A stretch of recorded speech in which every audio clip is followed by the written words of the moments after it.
You're now tuning into the sounds of the Potnas podcast.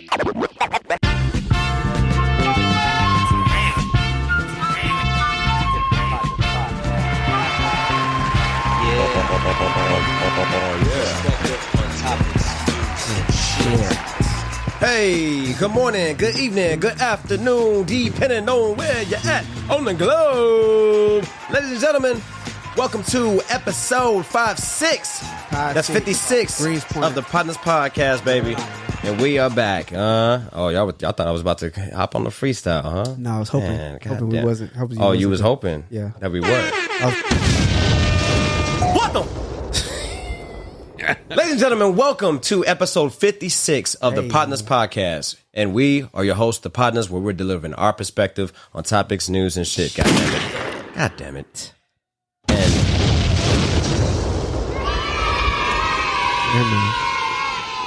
And we are your hosts, the Potnas, starting on the right-hand side of the panel. Give it up for the partner that has the greatest vernacular, Dino, a.k.a. the Dictionary, ladies and gentlemen. Hold on. I want to retire that button for me, please. There you go. I like that. It's like I'm on Oprah. What's happening, y'all? And then I am the other half of the Potnas podcast, ladies and gentlemen. Uh-oh. It's Papa Tizzle. What the fuck? Hey, motherfuckers! What's up, baby? That was my daughter, Keiko Bako. Yeah, she got her own button now, ladies and gentlemen. What the fuck? Hey! Yeah, say it to her. Talking to him. Bay, baby. Oh, god damn it. Oh, man. You're a lot, bro. Oh, yeah. That was hilarious. It's Papa Tizzle, baby, the live thrizzle. I don't know if I like that. I don't know. You don't like Papa Tizzle? I don't know. I'm still trying to see. That's my that's one of my names in my fantasy league. Damn. Yeah. Okay. But so you committed without to further it, ado, all right? Papa Tizzle. I would like to introduce our special guest for today's episode. Helen from the east side of Houston, Texas, baby. He is a North Shore alumni. Uh-oh. You may have seen him on the track. You may have seen him on the field in the high school days, balling like no other. Uh-oh. Rocking that red and white, right? Yeah. Yeah. Them boys was like junior coppers, crimson cream, baby. You gotta bring it back, bro. It ain't, bro. Hey. Don't get us confused. And now this guy is the most top. Oh shit! Run that shit back. And this guy right now is the best barber in Houston, Texas. Hailing now from the northeast side of Houston, Texas, baby. Ladies and gentlemen, give it up for the one, the only, G, the Barber. What the fuck? Yeah. Ladies and gentlemen, G, the Barber. How you feel about that intro, bro? It's crazy. I've been cutting this man hair for what? How many years? Shit, now? it's been over 2 years. Yeah, he got my name wrong. 2.5. Yes. G, Lee The Barber. Shit. That's crazy. Lee talking, because he a nigga, bro. Take your hat off. I want everybody to see what I do. Oh, yeah. You want to see the masterpiece? Hey, he was for our listeners. He was gatekeeping for a while, bro. I was like, damn, who doing that? Yeah. Ladies and gentlemen, hold on. Let me take the headphones off so y'all can see this masterpiece. I ain't gonna lie, he do his thing. That look like a hairpiece. Oh, this yeah. nigga's paying double for that. It's so perfect that my shit looks like I always get the Blair Underwood now. I just asked for the Blair Underwood, and then he, we make it happen. Yeah, exactly. I went from it was Rico Suave at first. Then it was like I told him to make me like a Dominican. Take me up to New York, baby. You already know, baby. So you is this like a Blair Underwood Denzel cut? This is a Blair Underwood, Denzel, Jalen Hurts, and Young Tizzle, the live thrizzle, baby. Put yourself. That's on my baby girl Keiko, man. We ain't quite training day. We train in the afternoon. Yeah. Hey, speaking of training day, somebody. A little bit of a recap, right? Before we get to, let me talk about my recap right quick, and then we'll give you a proper introduction, G. And then, I definitely forgot the fucking last name in your name, bro. It's so many G's, the Barber. That's a little disrespectful. But you're the G. You're the G. He trying to make number one right G. now. I'm trying to. You got to decide if you gonna let him make it or not. He trying. G League. He trying to. Well, you need. It's time for you to make a new course because aren't you a junior? He trying to change your name. You're not. What's your papa's first name? His first name is Gerald. My middle name is different. Okay, but you still G Lee, nigga. Come on. Hell no. But anyways, no. Technically, it's not Junior. Though. So, it's not Junior. No, because like my uncle, you have to have every Junior. He is the exact Ernest same. John Dixon the second. John Jacob Dinkelmeyer Smith. His name is my name too. Somehow. I don't know. I don't even. I That's an old slave that hymn. name anyways. So. All right. Anyway, it is. I just made that up. Oh Probably. shit. Okay, so before I talk about the debrief for the week, right? Let's go ahead and give G Lee the barber the most proper introduction. You want me to do your intro all over again? No. Okay. But that was live though. I mean, people didn't need to know your last name. Yeah, it was. I'm gonna give you your chance to have your handle at the end. You said what? You put it together. That was the best intro I think I've ever given. You put it into that one. It was had dope. music and all kind of effects. He's really upset that It sound good, but it'd be nice if they knew my name for real. Yeah. You know what I mean? A little bit. And you know what's crazy? What's that?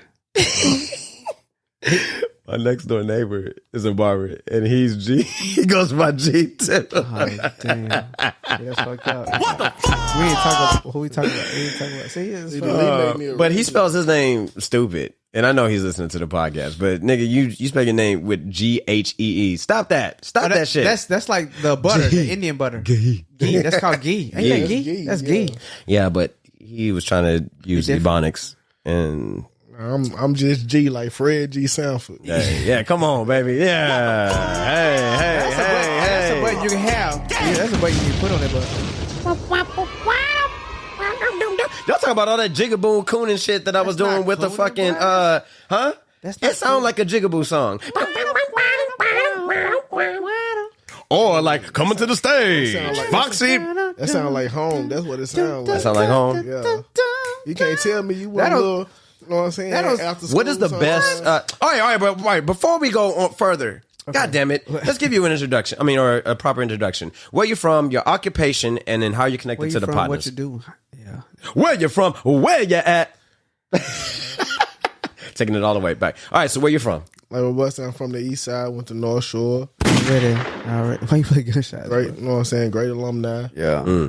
Great school. What'd you do? What sports you play? I played football. And I threw in the track. I didn't run. Come on. Yeah, I wasn't running. No. Oh, you wasn't running? Nah, hell no. Okay. All right. Well, and then what is your occupation now? It takes a lot of energy. Yeah. Hell yeah. If you want to leave. All right. What? We got some country boys up in here. But and then what's your occupation right now? I'm a barber. Come on, baby. Yeah. Talk about it. AKA a clipper wizard. A Clipper wizard. Clipper JT, wizard, right? Wait, you combine two NBA teams together? Clippers and Wizard? That nigga always think of sports. But JT was gatekeeping. Oh, yeah, for we a gonna while, get in sports. Like for a while, go live. How was gatekeeping? Because he had these haircuts that looked like they was like painted on Lego I'm pieces. like, hold on, G. Like, is your That's kind of disrespectful. honestly, I take that as an insult. because I had What's partners who crazy had is- like glue-ons that looked just like your shit. Come on. What's crazy, JT won't let me put no enhancements on his haircut. And could you elaborate, G, on what you mean by enhancements? Ooh, that's No spray dye, no topic like hair Spray fibers, no dye. anything. And look, listen. Every time I go into the shop now, when it's like the norm now, though. the I end didn't of, know. yeah, it is the norm because he's offered this so many I ain't times. gonna lie. Somebody did it to me Instagram. for the first time, Everybody want an Instagram haircut. and it looked amazing. I looked at him, I was like, damn, this shit look. These fake. niggas are getting worse It was than the so women good. But on Instagram. I didn't know what he had done. To be honest, he had put some shit in my hair. Had it like this before I had locks. Had it curled up. Had me looking like, bro. I'm like, nigga, no, because he like I got a wash and a cut. Yeah. So he washed my hair, but after the wash, he put some shit in my Wash your shit hair? to activate it, made it curled up. I'm talking about my shit look. This is before you had dreads, right? Yeah. This when I had like when I This is when you were doing I the was lupe? growing it out though. Yeah, I was Yeah. growing it out. Long You know time what I'm saying? A while ago. This is before Lupe the sponge fiasco. with the shit.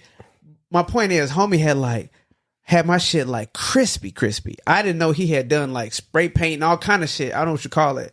Hair follicles. He had my shit because there was a little area where it was kind of he had cut too low last time. It was kind of And our listeners, especially our female listeners, out. when he's saying spray paint, he's literally talking about spray paint, like spray dye. Airbrush. I use an airbrush. And the women know what I'm talking about. I don't even know why I have to elaborate on explaining ourselves. They've been getting that shit for years. What they use with their liquid makeup. I would say they've been getting that for years. Yeah, you're right. Eyebrows and all kind of shit. The airbrush. Yeah, they got that little makeup airbrush. Mine just look different. You used to airbrush t-shirts, right? Back in the day, Dino? Actually, that is false. Nigga, no, actually, I did not. You definitely did. False. What I used you used to paint shirts. Paint them. I used to compete with the airbrush niggas, but I used to hand paint mine. Yeah, that's what made me. And them shits was so hard when them paint dry. The funny shit was rugged. You can slap a nigga with this shirt. Like, what they call it? He can take his shirt off and use it as a weapon, bro. It was like a rope. It was so hard.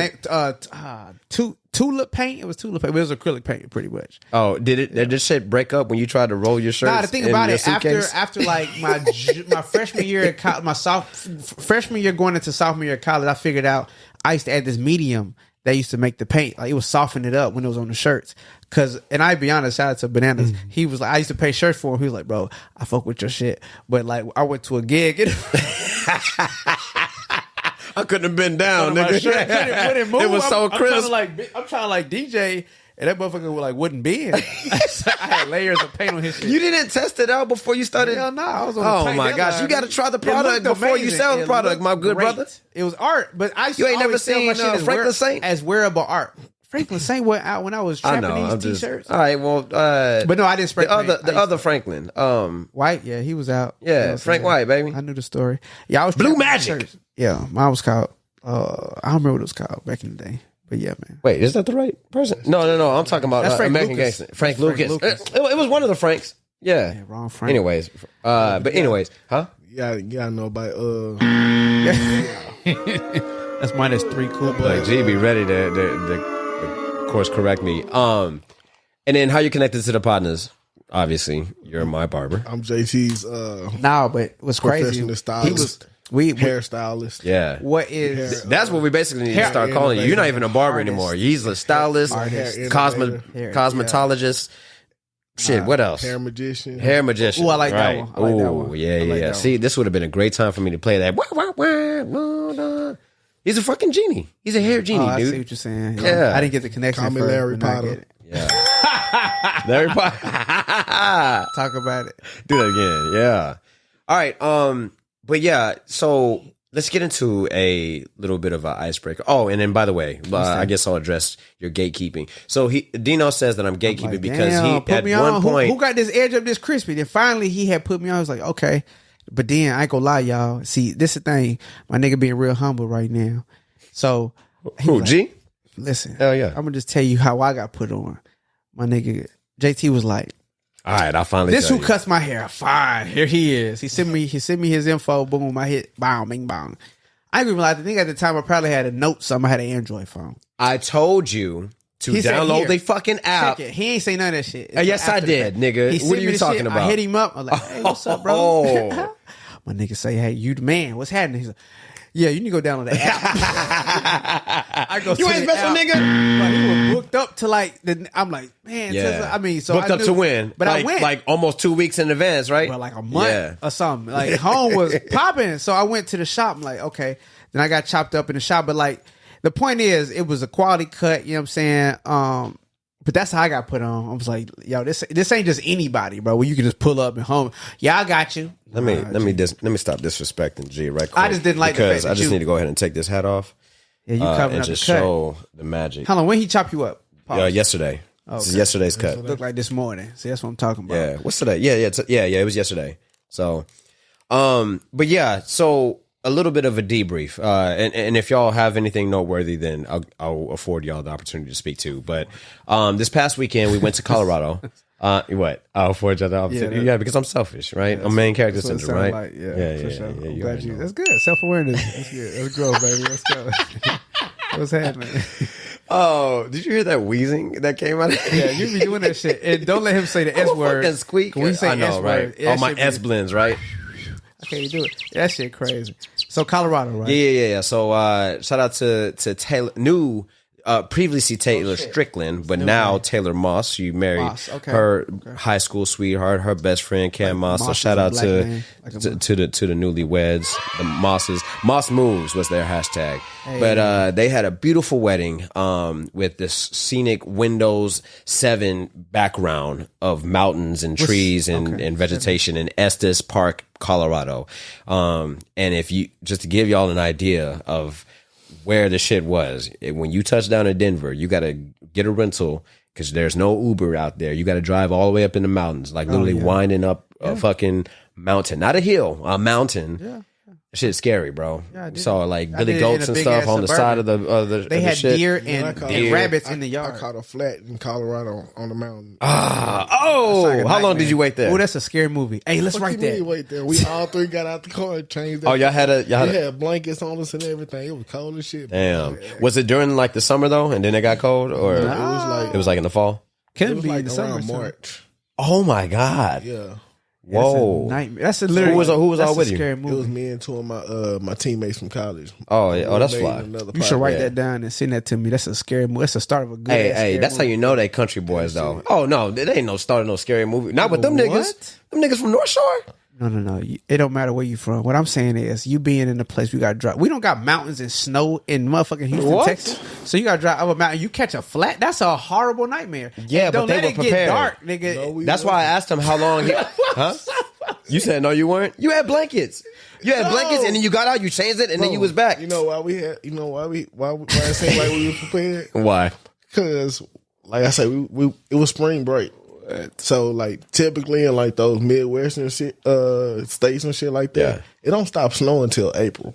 That's crazy. So it was still snowing? Yes. Oh my God. That's terrifying. So we were coming from California, so we had on shorts and shit. Nigga. Yeah, y'all. So we coming from California, sunshine and good weather. And then you get driving through Arizona and shit, Nevada. Hot air. Y'all niggas tripping. Yeah, big time. Bruh. Get to Colorado and catch a flat in the middle of the fucking night. Goodness gracious, bro. With snow on the ground. But the fact that y'all were able to, what y'all do? Did y'all plug up the tire or did y'all have a spare? Yeah, we had a spare. We changed that. What were y'all driving? What he had? Like, was it with a truck? No, it was a car. It was a car. Wow. We had a bourbon. We dipped through in the bourbon, and that was terrifying. Well, I'm glad you three brothers made it out, man. Yeah, I am too. Yeah. So we were in Estes Park, right? But y'all should go to the mountains though. Anybody listening who hasn't been, like, it's worth. Cause we always do tropical beachy vacations, black folk. It is definitely worth it to go up in the mountains and like just go experience the cold weather, the snow, all that. Like, on my Instagram feed, I have quite a plethora of men and women that are going up and getting cabins. You did a cabin trip a couple of years ago for your birthday. Speaking of, all right, I'll just wrap this up basically saying that I was all the way in Colorado, went to this liquor store, cabin liquor store, and then 3 people was like, you look like you Denzel Washington's son from Training Day. Damn. Wow. That's right. Wow, that's awesome. You were gorgeous, my brother. It was a black man. When was this? It was in a liquor store. And I said when? When? Yeah. That's the thing. I didn't even get a cut from you before I went. And this was on Friday. Oh, okay. This was on Friday, this past Friday. And I just got my cut yesterday. Well, yeah, I'll be honest. It's legal in Colorado. Colorado, the entire state, yeah. Every time I go. Oh, you saying that he was high? He was. Damn, nigga. I agree. You said he. No, I ain't gonna lie. I wasn't that woofy. But John David I had Washington, touched myself up. he's not known for having crispy fades, G. Like, his shit never. Who? John David Washington. He like a black kid that was raised rich. Oh no, I don't think he was mistaking me with him with that nigga because that nigga ugly. But no, I wouldn't say ugly. I mean, but he definitely looked like a mix of his mom and his daddy. But my point is, he's a celebrity who was raised rich, so he didn't always had a crispy phase. I don't think you look just like motherfucking. You ain't look like. It was just the Denzel Washington Training Day cut. That's what it was. That was the first time he had like a clear like mid to high fade and the waves and shit on top and stuff. It was real dark. He was swimming, and then he had like the goatee and stuff. Huh? I see what you get. Yeah. So he was just like, pardon me, my brother. And by the way, I don't see too many like you. Well, that's true. Yeah, because I mean, you know we were I ain't playing gonna this lie. game That's what I say, you of don't how many find- times we could see a black You person. don't find niggas in mountains. bro. Yeah, you what? That is not our. Bro, hold on. Everyone must. That's not our native terrain. G. We don't come from that at all. Yeah. Like we are not from that. So that's crazy. Like even them, like the Yeah. Stricklands, they were always an anomaly because I don't know nobody from up there for real. Like, Yeah, exactly. Every time I was the king, I was like, "That's crazy." Yeah, where you from? Oh, And she came. Look, man, and They shout out from to up Taylor. there. Like we're gonna get her on the pod one day, but I mean, like she was incredible. She Right, ran for straight. vice president. The guy who ran for president was also at the wedding and stuff, and we had chopped it up and stuff. Shout out to Corey Rady. But yeah, man, it was just beautiful. But Taylor, she's ran for president. She's Taylor and I have a lot in common, including our passion, which is dance, and she has correlated dance into cheerleading. So she's not currently a Denver Broncos cheerleader. So yeah. Where's the fucking button? Or yeah. Why Yeah. is always Black the girl kid? magic. Black girl magic. Yeah. Black Girl Magic. And then she is also in. I think she's gonna probably butcher me for this, but I think she's in consulting or marketing or journalism or communications. I think of some sort.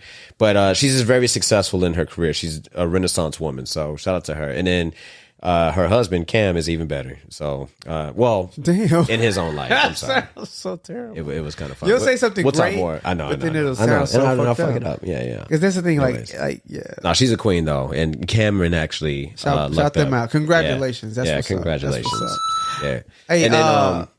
okay, I'm married. You're married. You're Yeah. not married, right? Okay, just making sure. Yeah, you know what I'm saying? Just see what's popping out here. But this nigga's not in the streets though. I'm not in the streets. Okay. All right, let's get into our icebreaker. So, ladies and gentlemen, football is fucking back. I just want to ask you three gentlemen. Uh-oh. Who do you got winning the Super Bowl? Damn, we got to go wait. The season's just really getting there. You want my That's answer? why- Or you want a realistic answer? I want both. Who do you want to win, and then who do you think is going to win? I'm always choose my Rams first. Let's get it started. Yeah. But who I think gonna win realistic? I mean, I'm gonna have to go with Patty Mahomes. Yeah, baby. Hey, that's my quarterback in both of my fantasy leagues, baby. But before we talk about fantasy football, I wouldn't be mad if Aaron Rodgers got the Jets there though. really? I wouldn't be mad at all. I might be a little. That's cute.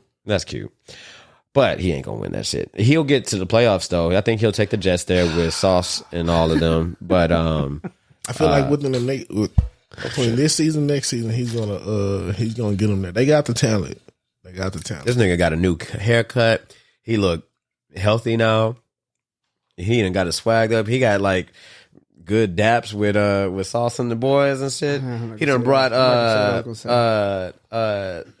we talking about? Aaron Rodgers? Hell yeah. Alan Lazard. This nigga look like fucking Kirk Cousins now over there with the chains and shit. This nigga look cool. He look happy He now. had another, yeah. He was miserable in Packers, and we used to come in the shop and they used to grill the fuck out of me. You heard what he told old buddy the other day. What? Show some respect. Show some motherfucking respect, Damn. God damn it. What the His nuts hanging now.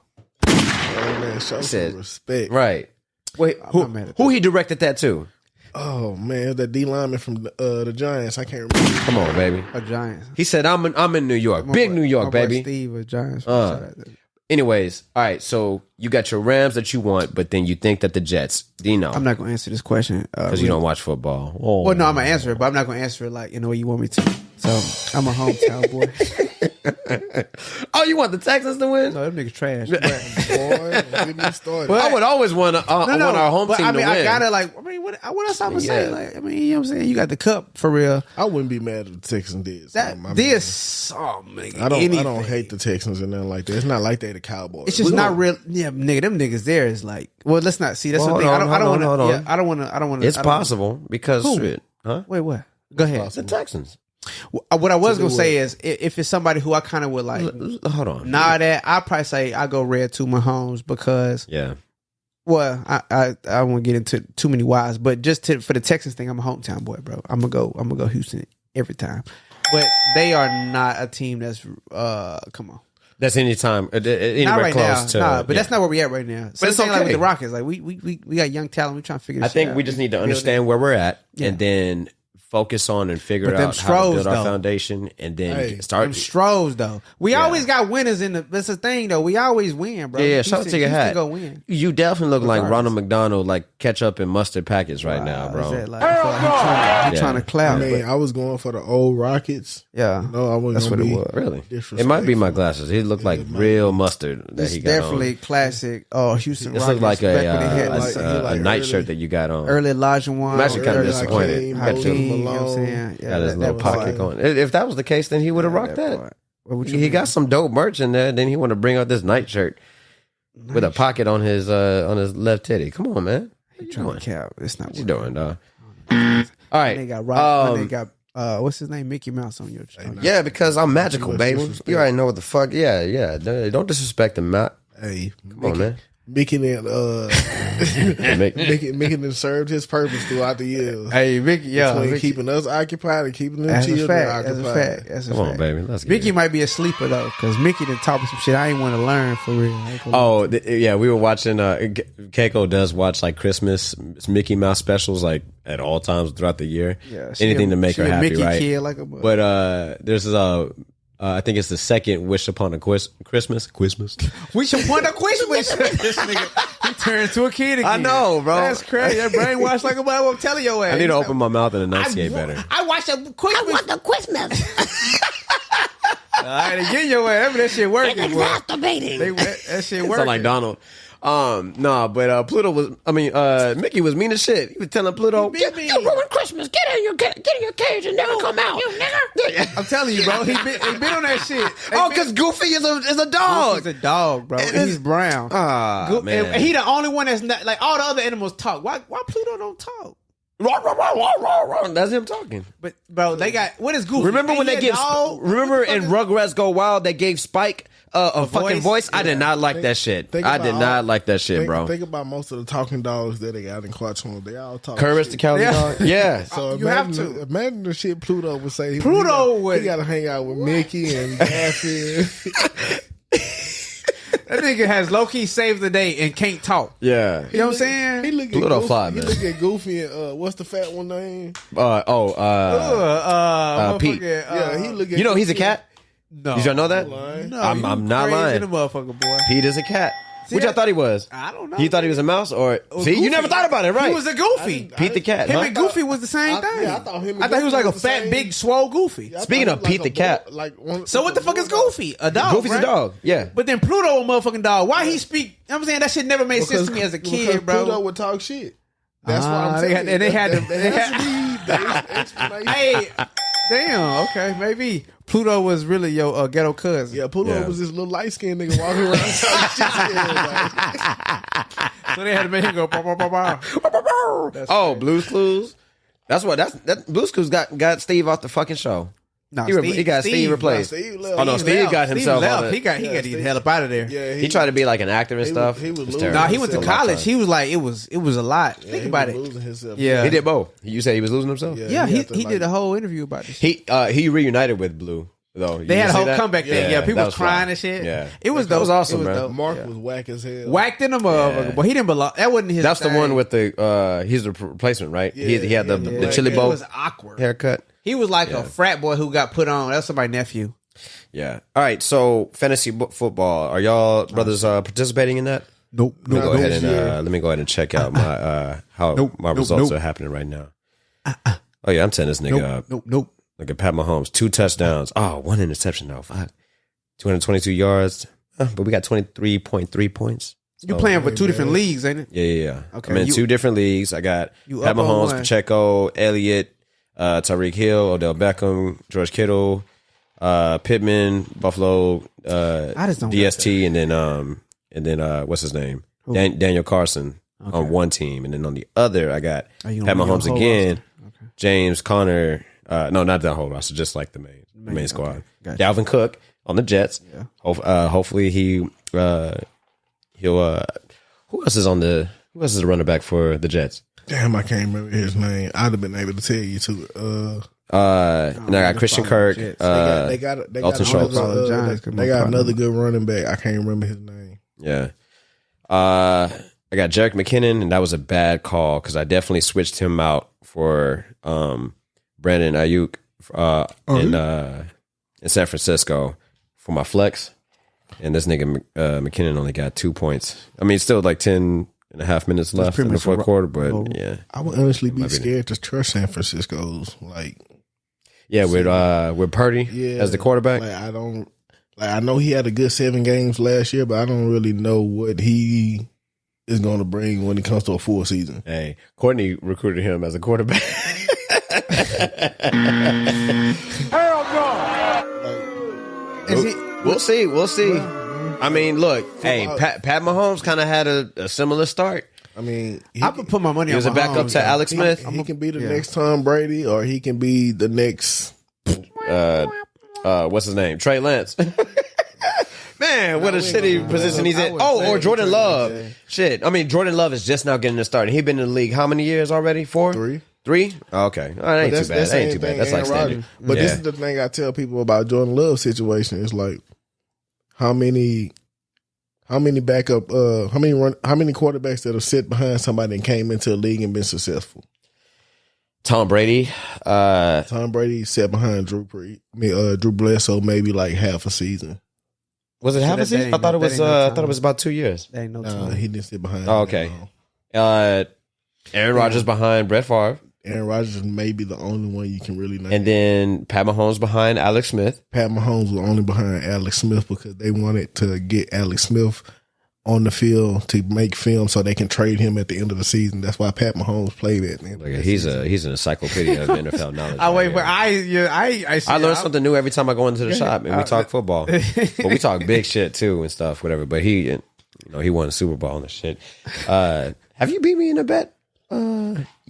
I think I have. Okay. But we're not gonna get into that. Hold on. Homie, he ain't gonna put too much money on anything. Yes, I will. What are you talking about? He ain't gonna put how much? What you putting up, Tizzle? On what? What you want to bet? Nah, I ain't betting them up. See, when you play I'm gonna get both of y'all in fantasy next year. Nah, you ain't. But I'll tell you what though. I mean, I put money on things though, like certain games or certain. You know what I'm saying? But I'm not. Fantasy just requires too much. Like. No, it doesn't. If you just watch football on a regular basis, you don't watch it right now because you got 2 kids, you running a household of entrepreneurship or whatever. You're doing your shit. You being a husband. I might put it on. It might be just be on. Yeah. Just have it in the background. Like sit down and I can't really just. Nah, I really can't. I understand. I really can't. I'm gonna wait till Drayson. That much. I'm gonna wait till Drayson gets into grade school, and then your ass is grass, nigga. You got to come on, and I'm gonna put you in this league. I might. And then you gotta take a couple of L's, but you gonna get to this money eventually. I don't take L's well. Okay. So even when I last played, when I was in corporate America, I was waxing, bro. I'm talking about. Okay. And then last icebreaker, Beyoncé Tickets. I had 2 of them, and I sold them motherfuckers. You dropped the price on them bitches a little bit, right?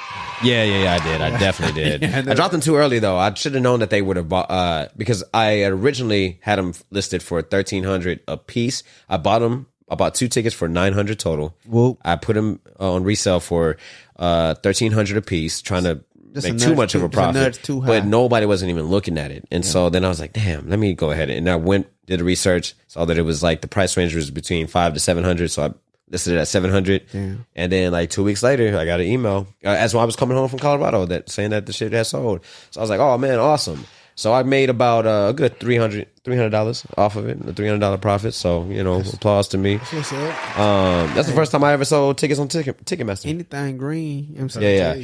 Yeah. And, but Sam's going out with her girlfriends. They all coming into town. There's going to be a lot of women here. A lot of women, a lot of them. Stop. The community. I feel like you. Okay. The community.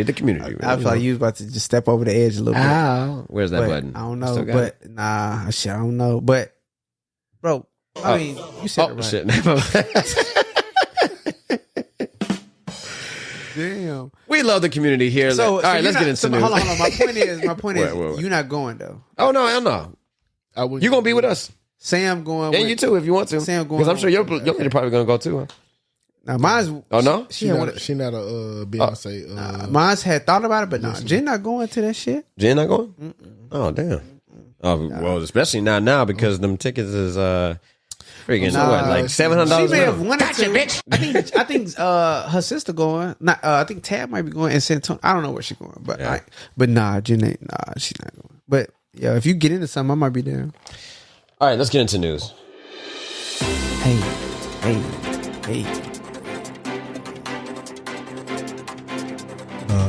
All right, so a fellow listener sent this one in. Shout out to She Is Sam Bam, ladies and gentlemen. All right, so I have a question for you guys. All right, so this is what happened. Okay. A husband abandons wife during a connecting flight for being late, and the internet is taking his side. What? Who needs to sit they ass down? Hold on. You came out like hot. So that's the headline. I'm trying to understand this. You need me to run it back? A man left his wife because she was during a connected flight because she was running late. You've met my dad before. Yep. That's some shit he probably do. Oh wait, actually, are you still? Let's go both ways. Are you still over there? Nah, like I mean, damn, you just left. So what does that mean though? Like, I wouldn't necessarily be afraid of Sam if I. They got on the flight and left their but- motherfucking ass in wherever they were connecting. She probably look. What does that listen. mean? Like what is All right, that? So what you just said? What does that headline really look like for Know real? how they left Kevin at the house? listen. Okay, so. What happens all the times? Hold on. So let me try to set the scene. So what probably ended up happening? Their flight got delayed because flights have been delayed since like May of this year because of all the things kind of going on. What was the headline? Huh? You remember what was the headline again? I feel like that was the headline. That was the headline. Yeah. So a man has sparked debate online after he asked the internet if he was the asshole for boarding a plane without his wife during a layover while she was getting Starbucks. Oh, wait. I didn't read that fucking part. Yeah. So I can hear the context. Yeah. I need the context. You know so that was the context. But here's the thing, I ain't gonna lie. Any other details. If my lady was grabbing Starbucks, I'm not gonna lie to you. Listen. 9 times out of 10, she getting that shit for us. She get me a latte. She know what I like. She don't get it the way I want it. But she coming back with coffee for us. And I ain't gonna lie. If I'm getting an early morning flight, I need some coffee. I don't know what you want to call it, but I want my shit. If she going to Starbucks, you got to be real player about the situation. You know, it might be she might be pushing the. She definitely pushing it. She definitely that carry on bag. And she risking it. Open that motherfucking as you walking on. Let me set the scene for you. Whoops. Let me set the scene for you though. Like, let's say because she's not gonna go without just.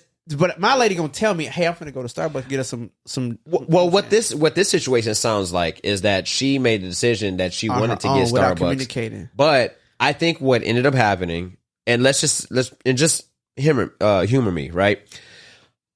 I think what happened was their original flight, the first flight, got delayed, and by like however much, and was shortening the window for them to run from one end of the airport to the other to get on their connecting flight, and probably told his wife, "Hey, we got to haul ass.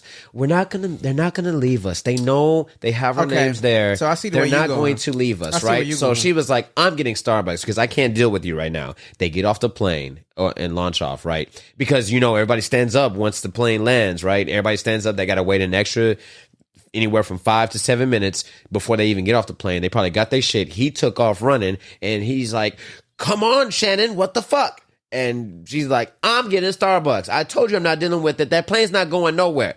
And then he went, got and checked in with the concierge, and she let them. Was getting coffee. And I think what probably happened was he went and got on the plane, and she was like, "Just go. I'm gonna be fine. I'll catch up." And he got on the plane. They closed the door.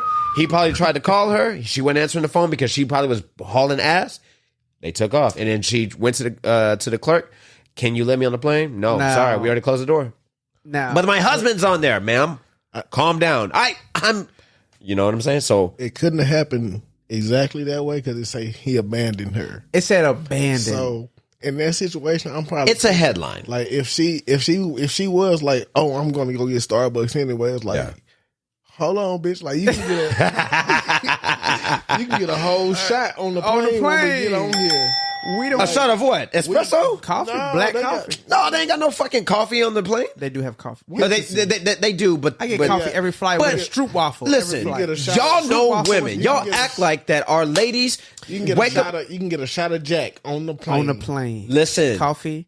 we have an a Stroop espresso waffle. machine right there in the kitchen What they gotta do that with makes the the plane? finest. No, wait. I'm about to hit you with the facts. Okay. Women will have the finest latte machine, Nespresso machine Okay. at home, Yeah. and will still be like, "But I want Dunkin'." Sam, Ugh. 3 times out of 5. Nah, y'all all be on that bullshit. Oh wait, what are you talking about? JT, hold no, on. I need the world to know because y'all be on that bullshit. who's Y'all we? some suburbanites. Not me. Who, me? Why? Because we have an espresso machine. Nah, know because what you y'all Get your fucking money y'all- up. Get him like me, nigga. No. You know what you should have done? What? You got you a Keurig, and when it got We upgraded whole from a bunch Keurig. a whole bunch of Dunkin' Donut flavored. That would. coffee. See, that's what I'm going with. She don't like that. She's like, I can tell the difference. This is like Y'all Walmart some shop. And Dunkin' head. Dunkin' We're- is what like You're saying that we're Homer elitist. Simpson. No, that's what Homer Simpson ate was Dunkin' Donuts. What are you saying? Are you calling us elitists? Derek? what I don't what know. Dunkin' like hey, niggas who eat Dunkin' Donuts look like what that. Ali Sadiq I'm- say? Look right said there. what? What Ali Sadiq say? He say What? upper crust. Upper crust. Upper crust. Look, upper crust. hey, that's who eat Dunkin' Donuts. Look right there. That's who eat Dunkin' Donuts. Oh, wow. Niggas who One look Punch like that. Man? People who Oh, look yeah. like that. That's who Yeah. in line at the Dunkin' Donuts. He's right pointing there. to the One Punch portrait. They look. headshot. They look like the Yeah, shit ain't they got that eat. dough Ain't face. not damn Dunkin' Donuts in the hood. I ain't gonna lie. Yeah, Nah, exactly. think about it. No, it ain't. Yes, it is. Or Starbucks for that matter. Dunkin' is popping in the East No, Coast. When we lived in Jersey and chill, Philly, we have Shipley's Fam. out I'm here trying to tell you. oh yeah, but the coffee ain't banging like that in the hood. No. I like it. Who I goes, mean, who goes to the donut shop For coffee? besides old people. There's a I've gotten lot of it. people No, that go I've to gotten the it, coffee but shop. I- Don't you go to Ken's Donuts right down the street from you? but I don't go there like, hey, I want a good ass latte from Ken's. I go there because it's convenient. Well, because you Mississippi, so you are content Yeah, with kolache. hotel coffee And they got kolache. at home. And they got kolaches, nigga. Listen, Duh. Everywhere go. at this point If of you- life- hold on. If you don't got a good kolache, I'm not pulling up. I'll be honest. Listen, you can have the best donuts. We're not talking about kolaches. We're talking about coffee because am. this woman missed her flight, and now there's going to be trouble at but home. this already. She's going to try to jacked put up, this though. on him. This already. She's the messed one up. that made the. Excuse me. It's already messed up. She's the one that made the decision to get Starbucks when he probably communicated and told her we ain't got time for that. Now- We need to get our ass on this flight because the flight has been delayed. We need to go ahead and make moves. yeah, and she yeah. was being selfish. So I agree on you one get thing. selfish decisions. That's my point. You get Like, selfish you can get consequences. You can get a shot of something on a plane that's gonna wake you up. Come on. Whatever it You're is. not finna waste this $300, $400, $500 plane ticket On you doing while you something. trying to get some Now, damn if- $8, $9, $10 Starbucks. I guarantee you, he It's- probably look. It's gonna go one of two ways. Either they were talking, they were fed up with each other, and he's just like, "Fine, fuck it. If you miss this flight, that's It's on on you." you, yeah. Right? He was either like that, or like the example that I set. He Well- probably got on the plane, and she was like, just go. I'll catch up." And they closed the door on If her you ass, and they make- said, "Hey, no, I we not." want this to be. I want this to be said. If you make a unilateral decision as to where you didn't consult me, and you just say, "Fucking, I'm going to Starbucks." Well, then, yeah, whatever happens to you, Yeah. you deserve everything fully and full. You know what I'm saying? But now, if you say, "Hey, I'm gonna run over here to Starbucks and get it. I'm gonna get your latte the way you like it with the woo woo woo, and I'm gonna get mine." You think we good? And if I say, "Yeah, go ahead," and you miss your flight, I'm not gonna. hop on Oh, the plane okay. without All right. you. That's Hold fucked on. up. So check this out. That's The fucked full up. story was on Reddit, but just for context, this was the second time they missed their flight the day before because the wife was running late. And they had to rebook. Nah. She wanted to run to Starbucks, Yeah, but it was sorry, in yeah, another. Cancel. Hold on, Nah, you lost. She wanted to run to Starbucks, but it was in another terminal Girl. where she had to ride the train to get to it. He asked her not to go because they only had 15 minutes before boarding white? started. And she went anyway. Once boarding started, he called her 3 times and she didn't answer the You phone. gone. And then they had already lost a day on their JT, trip from her running late the JT, day before. we don't need no They were more. going to visit his daughter. We don't need any He more. did. Oh, she not fucking with the daughter. She JT. didn't want to go. JT. Hold on. The last sentence. We don't need nothing He didn't want to disappoint his daughter a second time. So she went fucking with his daughter. She's like, fuck that bitch. I'm Listen, getting my Starbucks. I'm not even making any suppositions. Her pride I'm, is I'm fucked not up. making none of No. Now that we have the context, let's go. Here's the thing: when you make a what I say earlier, when you make Unilateral. a unilateral decision, it's on you. Yeah. If you say I'm going to take a train across the terminal, across the airport to another terminal to get some Yeah. Starbucks? Oh, And you disrespecting Sorry, me and my you on sister. your You own. know, and we already missed a day because on of your you. own. You on your own, boo. Hey, yo, no, yeah. Oh, yeah. But see, my lady wouldn't do Fire no her shit like ass that. up. She wouldn't do nothing like that. There's no way. Yeah. Jim Or- was a or else, She right? was a stepmom for a little bit, but Or else. she would never have done no shit like that. What? JT. All right. All right. That's not me condoning violence. All right, let's go ahead and get into the highlight topic. Hey. I'm on some Bob. Oh, shit. Hey, slaughtered. Hey, shit. I'm on the. All right. What we talking about? This episode is called Shop Talk. And we want to know a little bit more about the barber cosmetology world. All right. First question. Why did you get into barbering? I'm be honest. I had some jobs I really wasn't. Yeah, wasn't Rocking rocking with with him. Yeah. Oh, you got to walk us through. Just a little quick synopsis. So What'd you do? Sales? Just like every nigga that after college? I did some of everything. Did some of everything? I didn't. Why do niggas go to sales? I didn't went into sales. I didn't went into. I used to clean carpet. I used to work at the Sweat. HVAC? what the pipe yard. Right? Pipe yard. Do all kind of stuff What you mean pipe yard? like Like piping and for the underground and stuff for the water? like the pipes and stuff like yeah, that. yeah. Gas lines hold, and stuff? Where they hold the pipes and stuff up. Yeah, like that. yeah. Like you Okay. have pipes anywhere from like 2-inch pipe to like 28-inch pipe. Pause. But yeah, gotcha.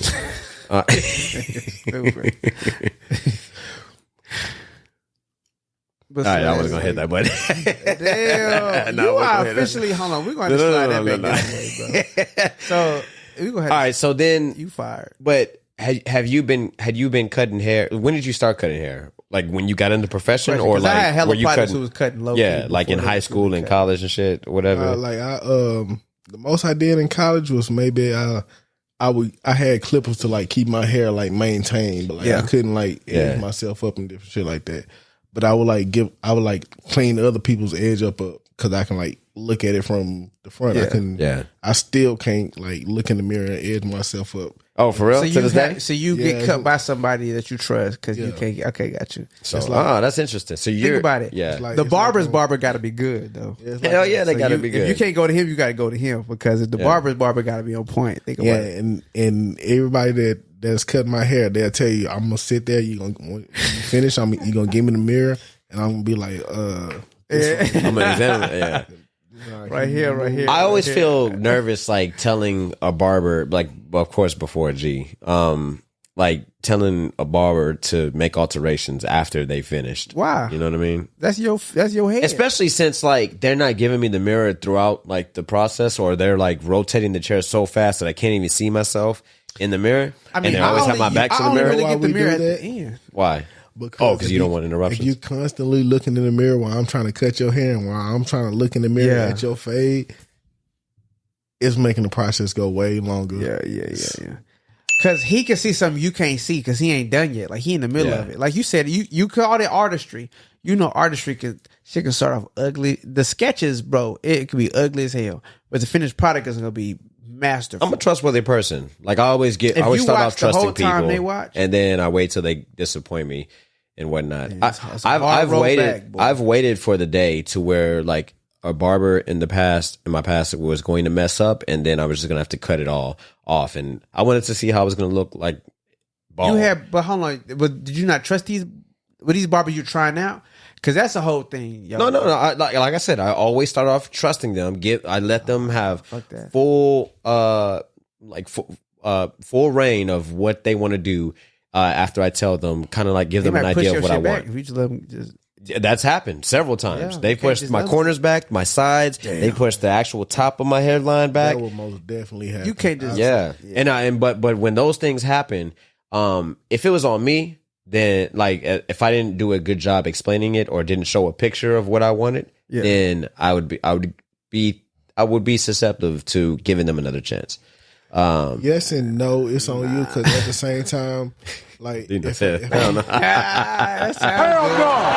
if I'm cutting your hair and you tell me what you want, once I say okay, I got it, then I That's should be on able to. you. Like, Yeah. I should be able to perform the task and give you what you came in looking If you still for. got questions, you need to speak up, G. You a professional. If I'm not sure, I'm gonna ask you. Like, But you just talked about that contradicts your point about like you try not to show the barber. I mean, or the client the mirror or the window. That's after I didn't already got with like when you first come in.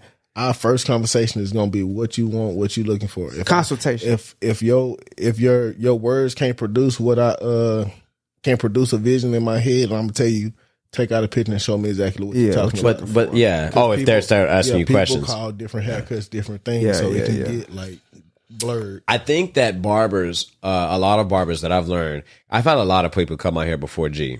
Like this is the most consistent, but like you're trusting. My very first barber, when I was growing up in Greenspoint, Ron, he cut my hair the longest before eventually he moved on and got a different shop. Then that didn't work out, so he came back to his original shop.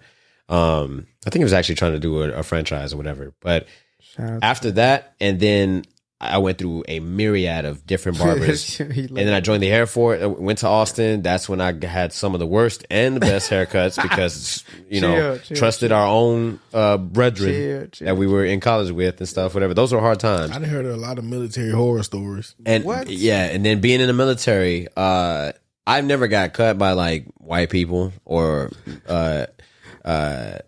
I won't say Mexicans because I did have a lot of Hispanic people cut me in San Antonio. That was my first base. Yeah. And then I ended up sticking with two Hispanic. Well, the first guy was an Indian and Mexican, and then he was inconsistent. He was always late. He was real unprofessional. And then I went with his right hand man, and then I stuck with him for the long. Steve Suarez. Shout out to Steve, man. But he messed up quite often, but it was just blemishes. Okay. Like sometimes it like level. The hairline was kind of slanted a little bit, but it looked fly though. It looked like I ain't gonna lie, homie used to have me thinking my hair was crooked because my shit I would look in the mirror and my shit would always be like, I've seen your hairline be a little bit. crooked I'm like, a couple of times. Damn, am I tripping? Like, is my shit like, am I crooked headed? Cause my shit, I'll be like, but then I went to a different barber. I was like, nah, that's just that nigga cut my shit crooked. When you go to different, everybody has different. The point that I was trying to get at is everybody. I think a lot of barbers have different understandings and definitions of terms. So when you say a mid fade in like the East Coast, they think that's like pretty low. They don't ask for a number, huh? No. That's the hair length. That's the hair. When you're talking about numbers, you're talking about like how tall you want your hair or how low you want it to be. Yeah. But when you're talking about the fades in the East Coast, most of the time, a bald fade or a high fade is what they refer to as mid fade. Everything is lower in the East Coast, whereas in the South, the higher you go, I mean, or when you say a mid fade, they're talking about like a high fade. A boosted South side, you got a little and then piece of hair. A bald fade is the boosty fade. Hiding the bitch. A bald fade in the South. I feel like is in the the South fade. we rock our shit pretty high. A bald fade, but you got a mid bald fade. A mid bald fade, yeah, right? Exactly. Call it a high. It took a couple of times or whatever, but after like the third try, like I finally showed G a picture because every time I told him a mid fade, and then it was like kind of like It was low. It was like between low and mid. Yeah. And I was like, no, this is too low because I'm gonna have to always be in the shop. And then I finally showed him a picture. I think it was like Jalen Hurts or somebody, and I was like, this is what I want. And then he was like, I got you, because that terminology is switch up depending on where you at. That's real shit. Yeah. Hey, to everybody, to our listeners, y'all make sure that you just find a doppelganger or anybody that you want to look like cosmetically and or hair wise, and your barber, if they're good enough, will make you look even better than that person. A lot of barbers are real like real egotistical to where they are. Oh my God. It's like you can't do different stuff with them. So like if you want to, they're limited in their capabilities, huh? Is that what you're saying? Yeah, they're limited in their capabilities, and like they can't take criticism. Yeah. Oh yes, I mean, that's a lot of us. Period. Though the barber before G was a woman.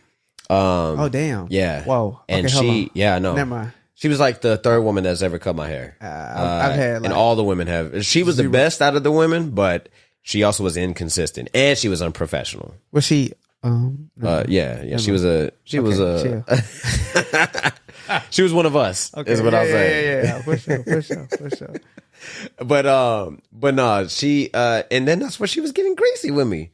Damn. Like, yeah, she was talking real greasy. I was just like, look, because not only did she start 45 minutes late, 45 minutes after my appointment, after I told her that I had to be at work by a certain time. And luckily, the logistician and me, I show up 2 hours before. You had some wiggle room. But she, 45 minutes in, so I told her, and she finally came in, she opened up the shop, and she was just like, yeah. And then she came in and started talking. And I'm like, yo, Jay, we got to start. Come on.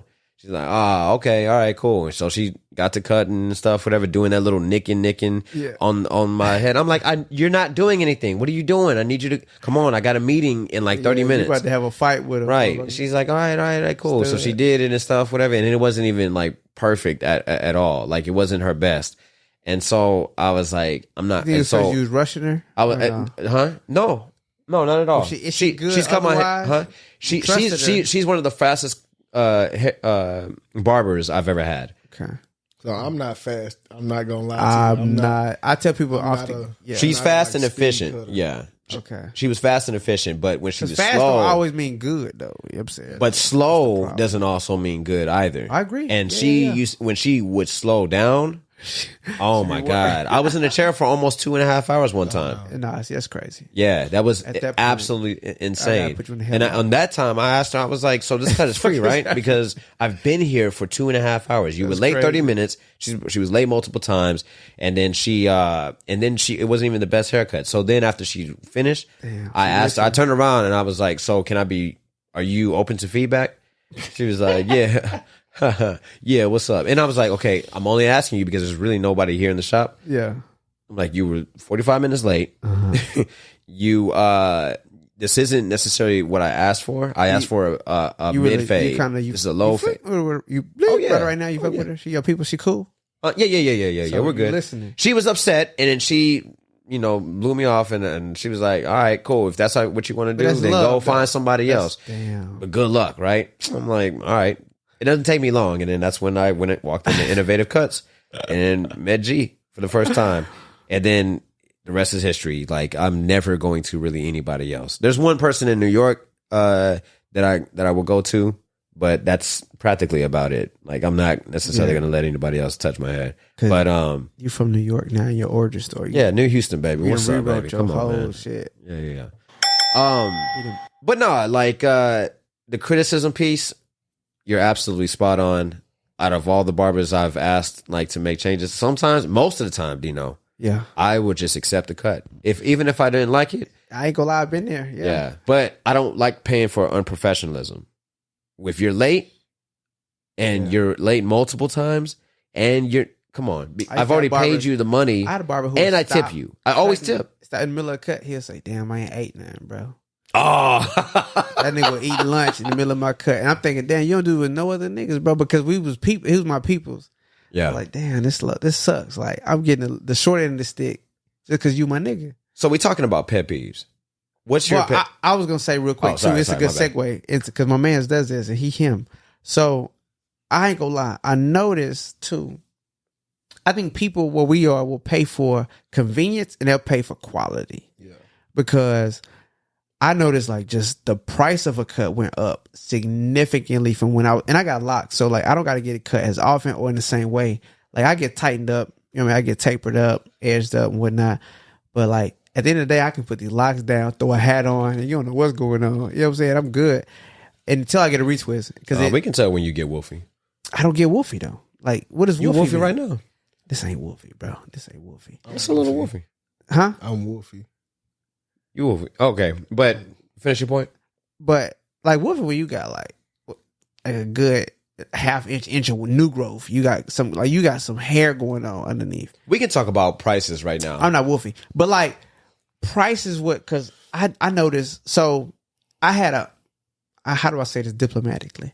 I had a hunt I didn't have to hunt. I have a barber. The barber that I go to now consistently, home and cut my hair for a while, like before I had locks. He an old school barber, and he gonna have me crispy every time. So I've gone to other people too in a pinch, or just to give him a shot. But nobody cuts like my guy, bro. Like, but does he live on the other side of town or something? he or what? way over by NRG. Ah, there it goes. But here's the thing: I've And had then he raised cuts his from price people up. over here who have done a good job. But I think, like hearing this conversation made me think, damn, I probably ain't got the right description, language, whatever, to have him. The way he cut my hair with whatever limited shit I gave him, he could probably give me like my guy if I knew what to say. But I don't take the time to do that shit because, you know what I'm saying? I used to work at this barbershop when I first started, and my coworker, sometimes she would be like overbooked, or she'll like not be there, and some of her clients will come to me. Yeah. And so I was like, okay, what kind of haircut you get? Yeah. They be like, so I don't know, Cole just cut it. Fam, you're not telling me. Yeah. And then what I do you don't like, or like you had something else in mind. Yeah, that ain't how it goes. Was this one of your white clients or? No, bro. But like, Oh, really? When I go to I nail, was on the east side. he just cuts. I don't like. Okay, so I went to him since way before I had locks. Like when I was thinking about going to my whatever, he always had me tight. So think about it. Like I can go to him and say, okay, now I got locks. When then you know my hair, you know what look good. Do something. Just go. I can tell him that, but you can't just tell any barber that. And see, some people don't know that. Well, I mean, if they're saying that, then they probably have been through some shit to where they. If somebody say, I don't know, just at cut this my point, hair. they're just like, I've seen your work. I've seen like other people. It's some sort of trust involved. like I trust you, and they don't know. They're probably referrals. A lot of times, if they didn't know, then they wouldn't. They wouldn't. Oh, you're talking about like they don't know how to ask or what to ask for. Yes, that is definitely. They don't know what to say. Well, at that point, is that when you start guiding them, G? I would. You like show them like figure all right, out like sometimes you can look at their hair and look at their head and see what kind of cut they get. Yeah. Okay. But what will work with this? Like, now that's a particular skill that he just laid out on our listeners. Because if you got an alien head or like a predator, like your mug shaped real. Can you draw? Can you draw, G? Not really. Like I went to one of my majors was graphic design. Oh shit, that's what Dino is. Yeah, I wasn't never like an artist or no shit like that. But like, I was taught to like draw what I see. So that's like why like when you show me a picture or something, I can be like, okay, I know what you want. I can imitate that. Yeah. So you're an imitator, not a tracer, and not. So I mean, that's a superpower. You have a keen eye for design. Yeah. And we are back, ladies and gentlemen. Had to take a little bio break. Yeah, man. All right, so where the fuck did we leave off? So I wanted to talk. Well, were we done talking about pricing? I mean, that was pretty much it, bro. Yeah. Like I just noticed the market change, and it's worth it. Do what they do. I am. You had mentioned it earlier. You alluded to about Dino saying that people are willing to pay for quality.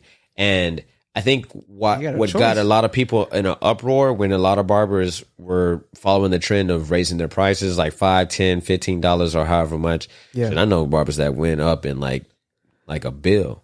Oh, yeah. But anyways, down here, people. No. Down here, like they're mindful. Well. I mean, you might. Yeah. You might, the moment that a barber gets a celebrity client, C list, B list, it don't matter. Then they go in price and they say, "Hey, I'm big time." I ain't gonna lie. I did have a barber who had a celebrity client, and homie tried to raise his prices and lost like a lot of his clients. You saw that Drewski video of him imitating a barber? I'm gonna send it to you after the pod. But yeah, I'm gonna send it to both of y'all. It was absolutely hilarious. It's like when your barber get Hollywood and that happened. Yeah.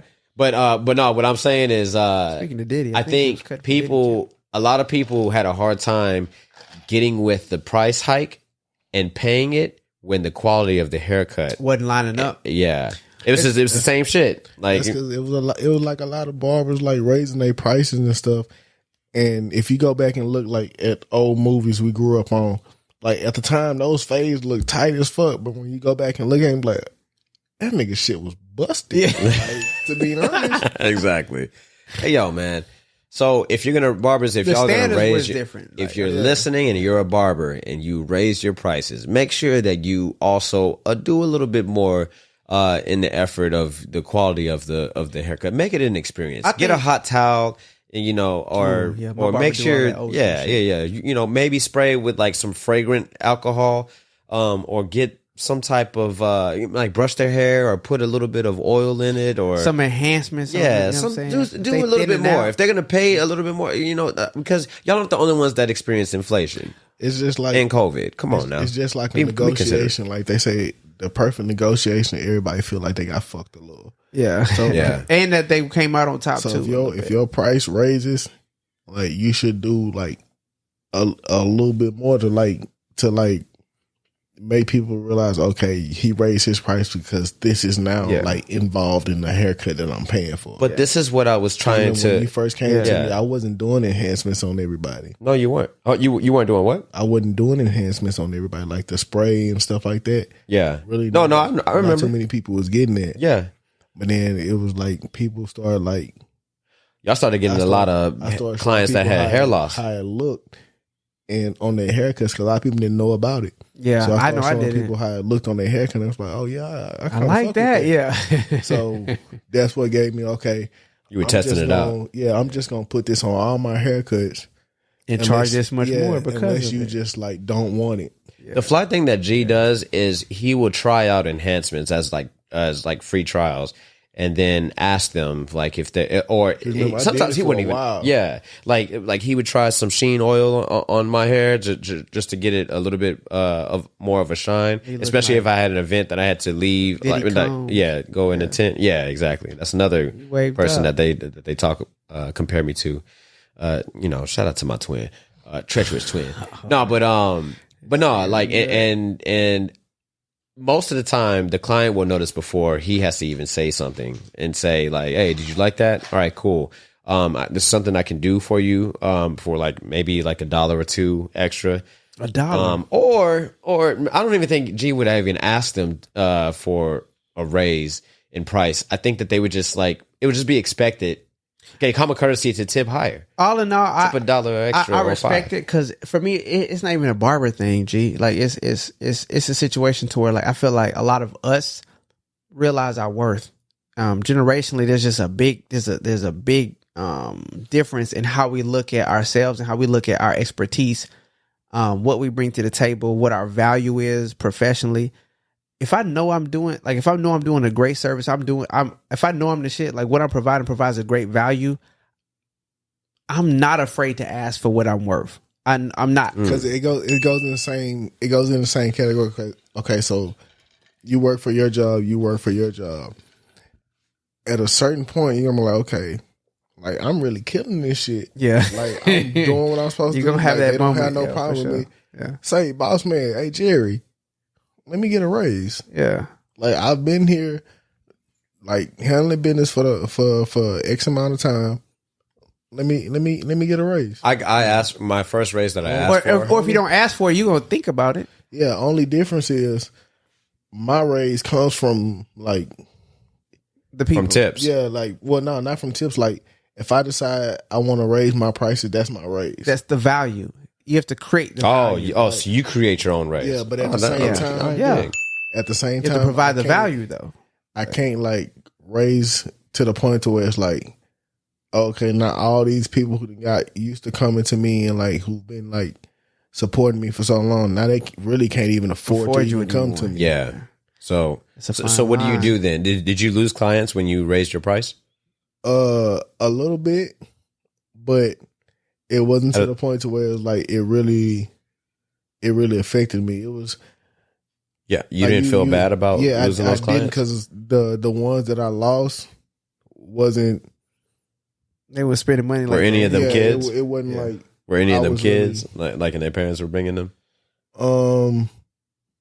That's kind of fucked up. I feel pretty bad. Why you say kids? I lost some because he has a wide range of clients. You know, like kid prices normally are different than adult prices. That's true. Yeah, so, for sure. But you raised the kid prices too, right? Yeah, I raised the kid prices. Everything got to go up. Yeah. But like, so when you turn a certain age, you're no longer in the kid. Your head is adult size, but nigga, you need to come over here. Like a lot of parents don't look at it that way. They're like, oh, he's still such and such age.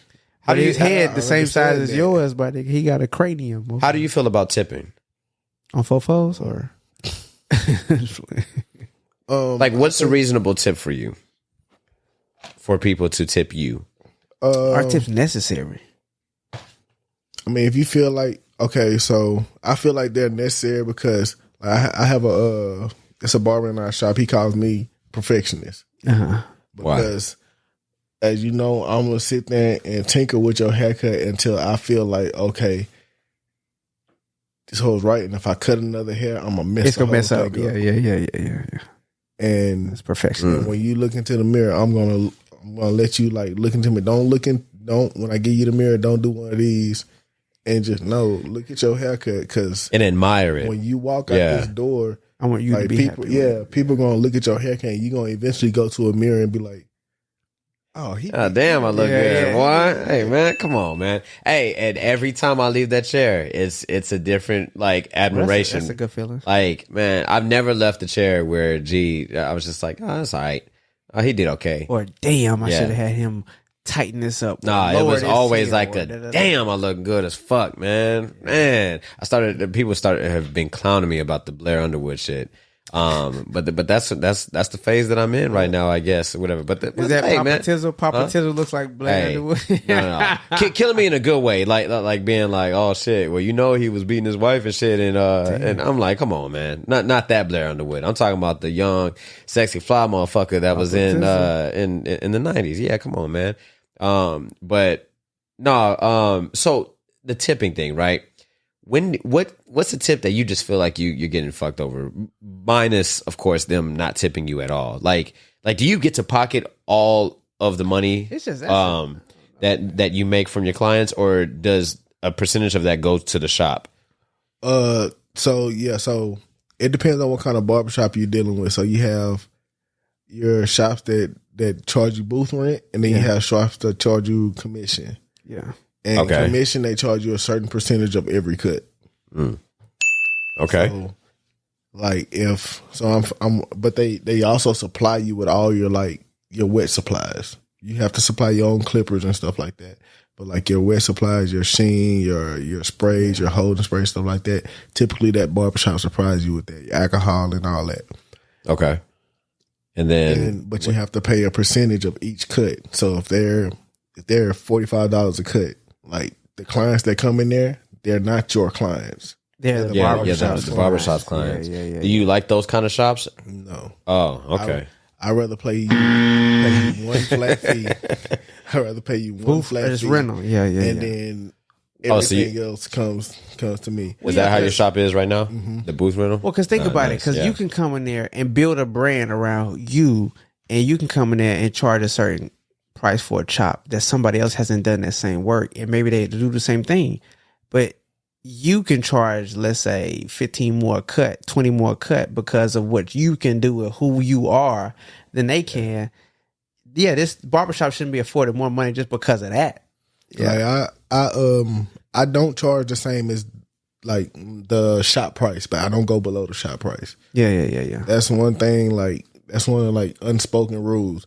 Like if you're in a barbershop, the lowest you can go is what that shop has for everybody. If you like a $25 cut. Yeah, like if you undercutting, like telling people, hey, I got you for 20. And people start trying to boost you for that. Yeah. Then you undercutting the rest of the barber. It's not gonna bode well with everybody. That also means that you suck too. Or you could be hurting, or who knows? That's like barber school shit. That's that's different. No, barber school. Man, I'm gonna tell you how bad barber school is, bro. That's desperation, right? We was barber school. Probably take us to barber school before we. Haircuts are like a regular haircut is $5. Facts. That's all even type shit, and you get what you pay for. My pop used to take $7. My pop used to take us to barber school. But the thing is, $7 to $10. That's real country shit right there. $7 goes to the barber school. Yeah. Oh yeah, so they're basically cutting for free. They're cutting for experimentation. So my pop That's what they did in the military. My pop would pay 10. Essentially, he would pay 10. 7 was for the cut, and he would tip the barber. Little tip is all that he got. Yeah. That's all. So really, you pay him like $3. Barber school, there you go, son. I was also working on the side. Yeah, because you have to, because you can't survive off that. Yeah, it's people that come in there, bro. I bullshit you not. It's people that come in there and would be like, a lot of time be the older people. They get a cut. School now. you got them fresh. They'll reach in their pocket, do this. It's like, he gonna use some soda water money. Oh, come on, son. That's disrespectful. Damn, I just spent an hour on your fucking head. Soda water money. Soda water money. Hell no. Yeah, that's some. Not 20 ounce. Do you get upset when your clients go to other barbers? That's beyond school now. Yes, unless it's like a situation where it's like, okay, You can't get them. you chose not to book with me, or you didn't even, because 9 times out of 10 I always tell my clients, hey, you got to get in early. You didn't even try to like communicate with me, hey, if you got a spot, can you let me know? Yeah. Type shit. You just came in and you went to another barber. Okay. What? Hey, hold on. What that mean though? I'm not gonna lie to you. I'm gonna tell y'all a secret. He said, okay. Nah, hold on, y'all. Because Hey, the way that he said, The face- it looked like somebody. It looked like a wife waiting for their husband to come home You gotta understand. from going to the strip club and be with the boys all night. It's some more to that. Like, it's some more words behind that. Okay, he said okay, but what he really was saying was some other shit. Because he was like, okay. So you dropping them as a client, or you just gonna have a talk with them and then make sure know, that they if respect they- your I feel like he just your relationship. Like that's what you're gonna do? Because that's like equivalent to cheating on you, right? I'm gonna make sure that you appreciate me after that, because you know what's gonna happen. A lot of times, like some people. Oh, you gonna blacklist them? Nah, a lot of people will come in and you Or see shadow ban? this all the time. Like people come to the barbershops, sit down and get their haircut and sit there with their eyes closed. They don't know what nobody else haircuts looks like in their barbershop. Yeah. Okay. So if you come in like you supposed to be booking with me, and you walk up to me like, hey, I couldn't get with you today. Do you mind if I holler at such and such? Okay, you can already know like, okay, you're making it known like, okay, I tried, I failed, I need this cut, and this is the person. Yeah, I trust. that's what I was about to hit you with. Right? Is what Or if they tried to book? this who open. Well, listen. That's where I was. I This, lived this situation. Dino, this almost happened twice I with showed up. me and G. Oh, you talking about your situation? It happened with him. Yeah. Oh, he I went showed up. He went to Tom. I say, listen. But you didn't fucking book on the app. He didn't know. Nah, He's not a I regular. never went. I went to the app. told This you to nigga text him. I prefaced it. Bro, I told you that you had to text him on or text him or get on the app. I And text you him, did he not say, hey, follow the directions, check and that. you pulled up, and I told you what was going to happen. He wasn't going to be able to get you. I did. All He the was completely protocol booked. of what you said, and my nigga was booked. And then you went It to the was- swollest nigga in the fucking I shop, went to who was open. and Tom was bald at that time, right? I ain't So gonna what the lie. fuck does that Nah, tell that's you? The rule too. I ain't gonna lie. Huh? But see, I had like locks and shit, so it was already backwards. But you don't go to the bald nigga because he don't even get a lineup. Like nigga just get his shit straight. Was bald. Dre there at the time? I ain't gonna lie to Or was you. it just He Tom? chopped me up. I just seen Tom put a fucking line on a bald head. Hell no. That mean he cut for real.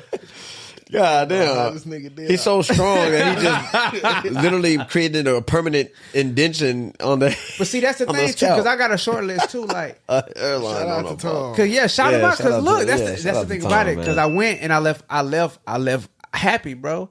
But the thing about it was You too, left content. I guess You're like- that's a good word. Yeah. But I mean, like, that's happy. I left satisfied. That's a good word. I See, left this satisfied. nigga talking to me, talking about that I be gatekeeping, but don't even follow the instructions when I bless him with the I followed him. And look, It so was- last episode you said that I Homie was was just booked. gatekeeping He with was the merch. booked. Hold on, He was hold booked. on. No, He was wait. just I'm booked. gonna address something from last episode, was and I forgot literally- to start off the episode by saying that I gotta was start. wrong about Christianity and Muslims. There's definitely not a lot more Muslims in Africa. There's more There's more of Christianity You gotta correct it, right. than Muslims. And then what else did I have to correct myself on? That he really was Oh. wrong and I was right about No. most things. No, about Sam. On the podcast, last I'm right. pod, for whatever reason, a lot yeah. of people hit me up and was saying, "Hey, yo, hit bro, this nigga up. you can't be like mansplaining Sam and her Now, what they her say? workout What they regimen." say? They said- apparently they gathered from what I said that I was trying to keep Sam from working out. They said, And "Damn, why after Sam I can't just work spent out?" a whole 2.5 minutes protecting women, trying to relate with them, understanding the struggle of how hard it was for them to fucking work out after in postpartum. Man, and then after that, I followed up by saying, and maybe the delivery could have been better, but I said that Sam isn't able to work out because, for one, she's not willing to get up earlier because you start prescribing. I wasn't saying that I wasn't willing to help her. Whatever it was, I was saying they weren't that rocking with it. she's not working. It's not me that's holding her back from working out. Sometimes they wasn't rocking with Sometimes it's your job just to listen and agree, not to give your opinion. Yeah, they wasn't rocking We with run a fucking podcast. They wasn't rocking with it. They weren't rocking with it. They listen to be entertained. But when it comes to factual information, you need to do a more consistent job or concerted effort to listen and listening to context. Yeah. I had prefaced it saying that I basically not saying that I was prohibiting her from working out, but she just wasn't able to work out because it was going to take more hours. She was going to have to compromise more sleep. And she doesn't work out in the afternoon because she doesn't... too hard for her. You would support her, though. Of course I would. But see, I think maybe that was a disconnect. Listen, they weren't fucking with it. Listen, if you ever try... the husbands and boyfriends and fiancés out there, y'all know what it's like to wake your woman up when she is not ready to get up. It is... my woman wake up before me. What time? Oh, shit. The timer is about to go off. God damn it. Hold on 1 second. Y'all talk while I go get this timer. Talk while we get the timer. I just gotta say this real quick. 2 things. 1, my lady not gonna move without me. You know what I'm saying? No unilateral decisions, or you know what I'm saying, you got to come holler at daddy.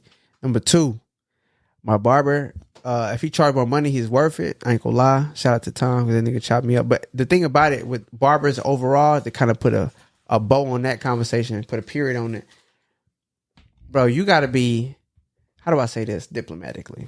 You talking about being faithful to barbers. Being faithful. And honestly, I mean, barbers, yeah, but really, low key, this is anybody, this is anything. Like loyalty overall. How do y'all define loyalty? You need to define I mean, bro, you got to define loyalty. I'm not just. I don't owe anybody loyalty. That I don't really. That there's no equity. There's no. We don't like have any shared anything. Well, let's not even talk about that. We're talking about like. But I have to say that because, like, to my barber, there's a level of loyalty to my lady. There's loyalty to my, like, there's certain things that's absolutely to my niggas. That, there's a loyalty. I don't expect Tom to get upset with you after he's only cut your hair one time, twice. But let's use me and G's example. There were a couple of times where I had reached out to him. I was looking for something. It wasn't last minute. It was like the week of. But this is how popping he is as a barber, right? Went to the app. I went and it was a Monday. I needed a haircut by like Thursday or Friday because it was right before a wedding, and he had no availability. So then I texted him. I'm like, hey, I got a wedding coming up and stuff. Could you get me on any of these days? And he's like, nothing's opening up, but I'll keep you posted, right? And I already know what that means. His standards and anybody else's standards don't equate to mine. So I'm gonna keep following up. And then so I was just like, you know what? At this point, I'm just gonna show up to the shop on this day, the day before, and then if he's able to, I'll be willing to wait an hour. But if not, I'm just gonna have to get cut by Dre or Tom or whoever the fuck. Probably just them two. Like just the right side of the barbershop, because the left side. I was gonna ask, have you ever been to that side? It's just a lot of hell no. Why not? Why you say hell? Just say because nah. His pops is on the other side. Stop. Chill immediately. Her name is CJ. She's on the other side, and then there's another woman barber over there. But she. Oh damn. Okay. I haven't really paid attention to her work. But at the time, there was another guy. Before she got hired, it was a pastor over there, right? Okay, so they say a pastor. He would be preaching in the shop. He had his Bible. He would be reading the Bible, bro. He'd be reading books while he he would. How does that work? That man would turn his back to the front door and be over there reading books and watching Boondocks.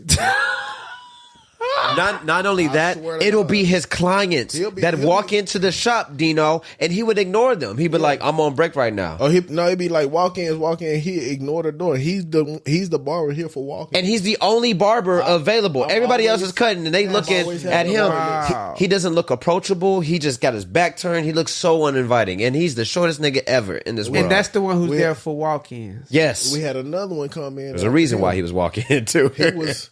He was always like walking off somewhere or like leaving the shop, and it's like, fam, you supposed to be here for. Well, we got the same thing. You're talking about the every dude that was shop, bro. in Dre's seat before he got there. That was somebody else. I'm talking about. He was a cross over there. The young dude.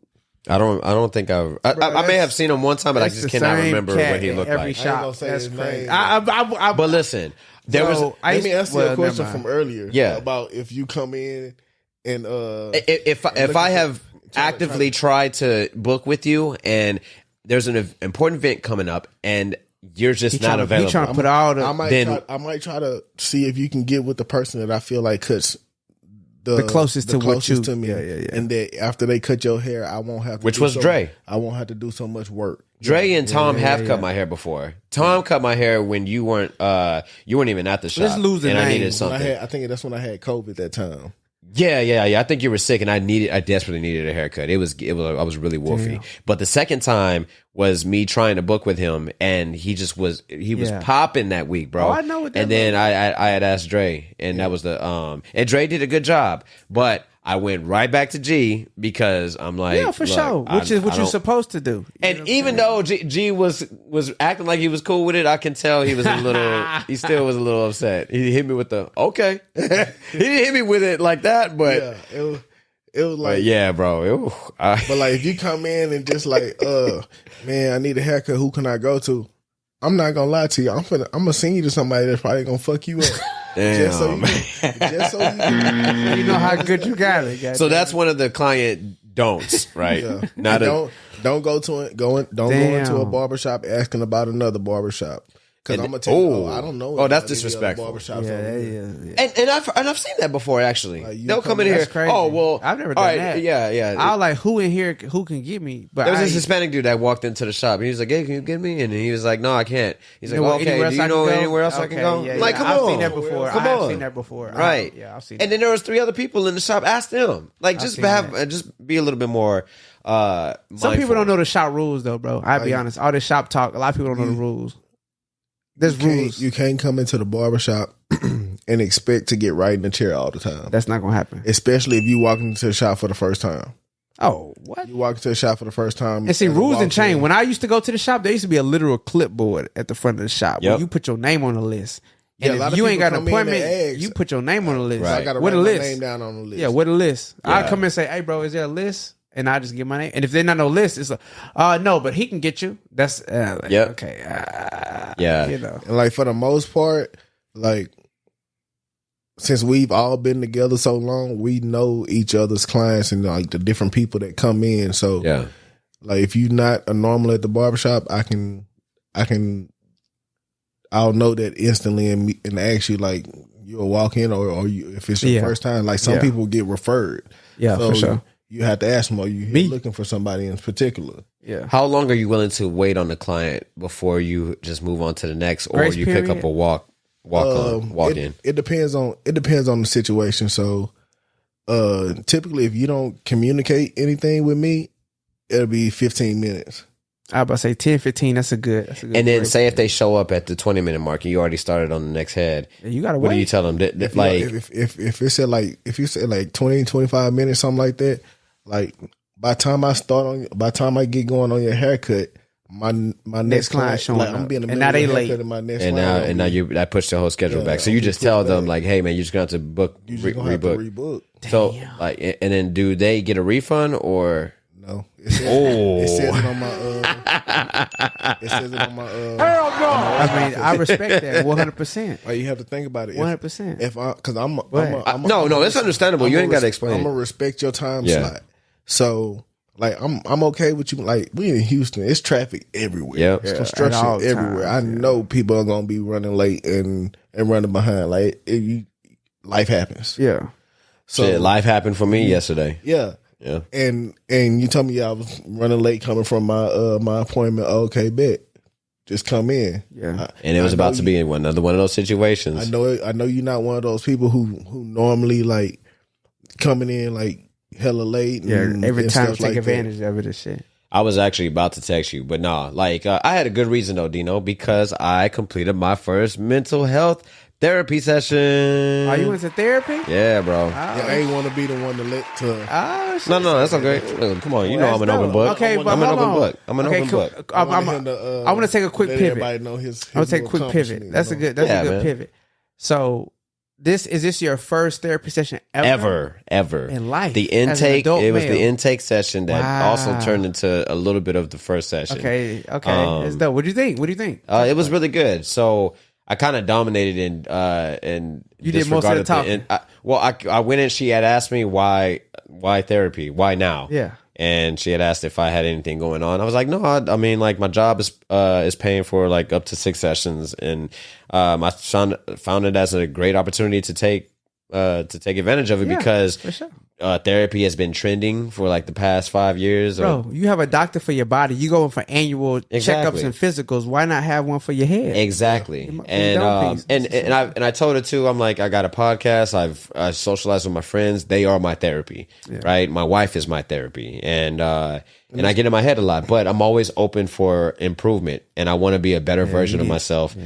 So, and if there's any areas that I can rectify, because I've come off strong towards others a lot in the past. There's always in the room for past. growth. And I have a strong There's no personality. such thing so as perfection, bro. so that's how I prefaced it. And then she was like, oh, okay, tell me a little bit more about yourself and stuff. And I gave her a little bit of a history. And she's like, what are the things that you don't like? And I'm like, I just don't like, I'm disappointed a lot by friends. And then I Recapping the whole eventually, session? huh? So you were gonna No. Just these 2 parts. No, I'm not going to recap the whole session. No, but- this is good. I'm just happy that you appreciated the therapy session. Why you smiling at me and I'm looking just- like that? Nigga, this is cool. So okay. He's saying that I needed this for a long time. Nah, you said that. Like, you don't see that with black men. Nah, though. I just love when we Like- get in there, bro. Because I tried it too. Shit, I Like, tried it too. To be honest, I feel like that shit should be like included in like healthcare. Everybody Yeah, should have that because- shit. But they don't want It us shouldn't be a to. question why you coming. Like, Everyone should go. Like, Everybody need to go. If you think about it, your job supplies you with certain health care. You get dental, Yeah. you get eye, you get regular health care. But like, you know how mentally taxing it is to come into the same place every day to do the same tasks and look at the same people and deal with the same bullshit, and like you have no real release for that. Like, Right. you can't always come home and put that on your significant other. Because she can't. She got her own. Yeah, she got her own bullshit she dealing with, and it's like you don't want to just like unleash like whatever emotion, anger that you got from your day. Yeah, that's not fair. Into your home and your place of peace. And I must say that for anybody who need has somewhere been to put going to that. therapy or anybody that's planning on going to therapy, it's more effective the more transparent you are. And so, she said several times, like, open you know, up. because I know she had to, that like, if you feel comfortable with revealing this, then, you know, let me know. So hold on, real quick. You said she. Yeah. So, what I the made sure therapist look like? Was she she's, a white woman? she's like a white Hispanic woman. Last name, Virtual. This is a virtual. yeah, session? this was a virtual session. My first session was also a white woman in the Woodlands, and I sat on her couch. Oh, that's It awesome. was like a movie, and it was. I think part Office of is that. pretty nice, huh? It was so high it was ceiling and beautiful. books, Yeah. bookshelf. It had a and, waterfall, like a constant water sound in the background at all times. Incense burning in the background. It was something burning. I don't know, but like, I mean, like literally, I don't know. It was like a oil diffuser is what it's called. Now I didn't know what that was called, but I remember it was a great. It was like a a fucking really spa. nice spa. Did you go to the spa or That was therapy session? it reminded me of a spa. It reminded me of a spa. That's fly. But it was an office building, so I mean, Made you it feel was- real comfortable. I sat on that couch and it was like a movie. I spilled the beans. I Yeah. just started talking, bro, and it was just felt so good to talk because I can't like. I mean, you can, but like you know, and also one thing that we're leaving out, like we're brought up a certain way. Like there's certain things I'm gonna give to my partners. I'm not just gonna talk a certain way to everyone because that's not how you come up. So with her, and she caught me at a good time where I really needed it, and I didn't even know how bad I needed it because there was a lot going on, bro. Like with my brother and like Lee and everything, there was a lot going on. And Oh so- yeah, I mean, like you had dealt with some pretty traumatic shit back to back, but it was so good to get that off. Really understanding. And it was like once I finally experienced it, I was like, oh, this what it is. Like my people call it a head doctor, all these different things. Like, bro, everyone, all of y'all need this. We all need one of her. Like everybody needs one of these. And I told her too. I mean, like, so back to like the ethnicity and the gender and stuff, whatever. I wanted the complete opposite of what I am, and That's also like I wanted somebody that was going to be unbiased, right? So I didn't want a black woman. I didn't want a black man. I didn't want a man. I wanted to I wanted somebody that was going to address, and she had a background in military too. She didn't know I was military at the time, and then I had revealed to her. She was like, I'm not gonna lie. Most of the time, my clients are people in the military. Like a counter. Yeah, I wanted to ask you that too. Why you think? Why do I want a counter? Another race? Yeah, why you want the opposite? Like, yeah, because if you because I want to be challenged. If you really think about it, like when you talking to somebody like of your same demographic, you have a better chance of them coming from like a place that you can't share understanding. So like it's less likely you're gonna be judged while they're doing their job. And yeah, I understand that, right? But in due time, I will eventually. Okay, so this is your first therapist. Yeah, I get it. My first therapist my was second a white therapist woman. will be My next probably one a white guy. Not be nah. Oh well, maybe sure. But I want to go in this I will have order. a person of color for sure. I want to do a white woman first, white guy first. So you got this mapped out. Yeah, and then eventually, the end is like the black man and the black woman, because I want to treat my therapist like the places I've never been. I want to go and explore those and those opportunities, their mindset, and kind of like what they have to offer before I reside home. Because I know where to come home. I know when and so where when you to say come back explore, home. like you want to hear what they like, how they perceive. Right. How they perceive what I have been going through or what I'm dealing with right now or what I'm struggling with. Okay. Right. So, but do you accept that? You can get that. You can low key get that from anybody, how they perceive what you went through. But like, you go to therapy to get help and like, progress from. That's where I was going. And progress from the things that you've been through. Who can give you the best answer? Like, well, then why do you have a preference to pick a therapist then, if that's the case? Somebody being able to like perceive what you went through, and somebody that's been through something similar to what you've been through, it's gonna give you two totally different outcomes. So like, okay, so you go to therapy, and a lot of times they want you to start at the beginning. Yeah, Your beginning, and she wanted me to. Yeah, your beginning is your childhood as a young black male child. Facts. So 9 times out of 10, I see where you're going. You have a similar beginning to a black therapist. As you grew, you eventually like blossomed into something else. So I can see you like moving on from the black therapist to like a white therapist, because you're the space you're in life, they can kind of correlate to, rather than like say Facts. you've been through some like a whole bunch of bullshit. Like, oh, my mom was a madam. It was always like prostitutes at the house. Like my dad sold drugs type shit. Yeah, but I didn't have that. That yeah. wasn't my life. So at all. But listen, hold on, no, don't cut me off. I'm next in line. I didn't have that type of lifestyle. I grew up in the hood, and I didn't have. No one said you did. No, I know that. But what I'm saying was like, you should make my point. Go ahead. The reason why I started, we had, she was able to relate with some similarities and provide me some nuggets of knowledge that I didn't necessarily know about. And I feel like that's going to happen with any therapist. I'm not trying to discredit any therapist. Yeah. I mean, like their gender or their background or their ethnicity. Degree right. in that profession. They're all qualified, but they're all suited differently for different people as well. Everybody, like, even though that they're paid to do that, everybody has their own like they people say that term back in my mind. Well, let me also preface this.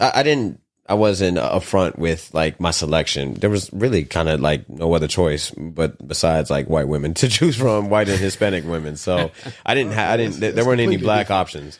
And if there were black options, I wasn't going to be able to select them. Like, I'll put it like this: black therapists are sought out a lot. Bro, they booked up. They're popping, and so the residuals, like the black therapist, because I got curious, I was like, I just want to know when's the next appointment. The next appointment wasn't until the end of November, nigga. Yeah, I believe it. Come on, just like the same thing with pediatricians. Like, come on, Yeah. we have a black pediatrician. We have the same one, and we have the same one. The only one.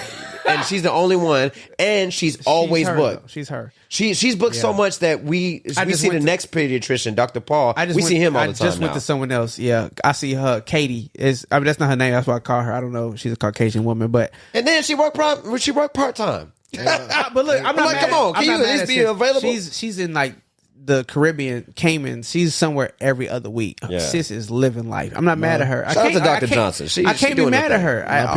My pediatrician, my son's pediatrician was my pediatrician when I was younger. That's wow. That's dope. That's fly. My pediatrician was an old white man. So when she's dealing with him, she recognizes different stuff that she remembers when I was. When you, I'll take it a step further. That's My actually doctor, really dope. Yeah, because just from, your children are gonna logically have some of the same or similar things happen to them. And that's really dope. my doctor growing up, Dr. Kapasi, he was an Indian you man. remember their name? Hell yeah. That's crazy. He did all of us. He did. okay. He did my sisters. He did my brother for a little bit, and then me. And man, he was fantastic, and I just felt comfortable. He made me feel kind of comfortable with just the whole process of and experience of the medical field. But anyways, long story short, the therapy session was fantastic. I'll start unpacking my sessions as we go throughout the rest of the season and close out. So Tizzle, so hold on. So yeah. You got a therapist now.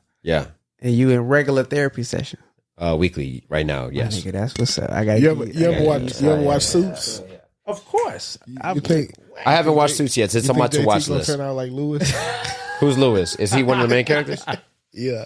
Is he the Probably, yeah. is he the boss? He's one of the bosses, or is he one of the main characters? He ended up being one of the bosses, but he doesn't start off that way. He don't start off that way. Oh, okay. You think probably about Harvey. He's Lewis, like one of the guys. He's like the bald guy with the nose, right? Yeah. Is that Lewis? Yeah, that's Lewis. That's Lewis. And Lewis Why y'all always do that? I'm the jester. Lewis is. I mean, he's smart. He him. Yeah, Lewis smart. He just his interpersonal skills be on some bullshit sometimes. Yeah, but Lewis goes to a therapist. He just needs to work on him a little bit. He's on like call with his therapist. Yeah. Like He's on call. What do you mean? He he can call his Oh, therapist. at any point in time. Yeah, any point in time. Help he get can them together. Jerry, this is what's fucking going on right now. I need you to calm me down or let me know if I'm Or right just or tell wrong. him what's Yeah, happening and that's how help you get them together. Yeah. Yeah. Oh, yeah. I'm definitely him. I was then. like, Oh, yeah. I'm definitely him. Yep. Yep. I like how I am stereotypically and typecast by all of my friends. Like, Nah, it's just JT like you're consistently. I mean, I'm cool with it. You're consistently. I've you. always been me. Yeah, that's what makes it Yeah. easy to kind of like be like, Fly yo, with that's it. gonna be. But have y'all not been always y'all? Yeah, That's the question that I always got for all my friends. I challenge you all. But like, it's some. I don't know. different. It's different. Y'all been too. doing a I lot had of exploration. errors. I I've had always errors. been this way. I've always always been been this way. It's different gotten me in parts of trouble. it. It's gotten me boost in life. It's gotten me promotions. It's gotten me pussy. It's gotten me slapped, fought, Yeah, it's punched true. in the gut, fucked over. His work well. blessed. But like, here's the thing too. All that what you just described is all very much you, like all very textbook JT, like a motherfucker. So on, man. you're talking to this therapist right now, it's so dope. And I'm Oh yeah, smiling so big. I'm about to put her through It's- the fucking ringer. And It's gonna be good. I think she though. knows it. There's Yeah. no way this is not gonna be good, bro. I know. I can't wait. Unless You know, I like to be challenged.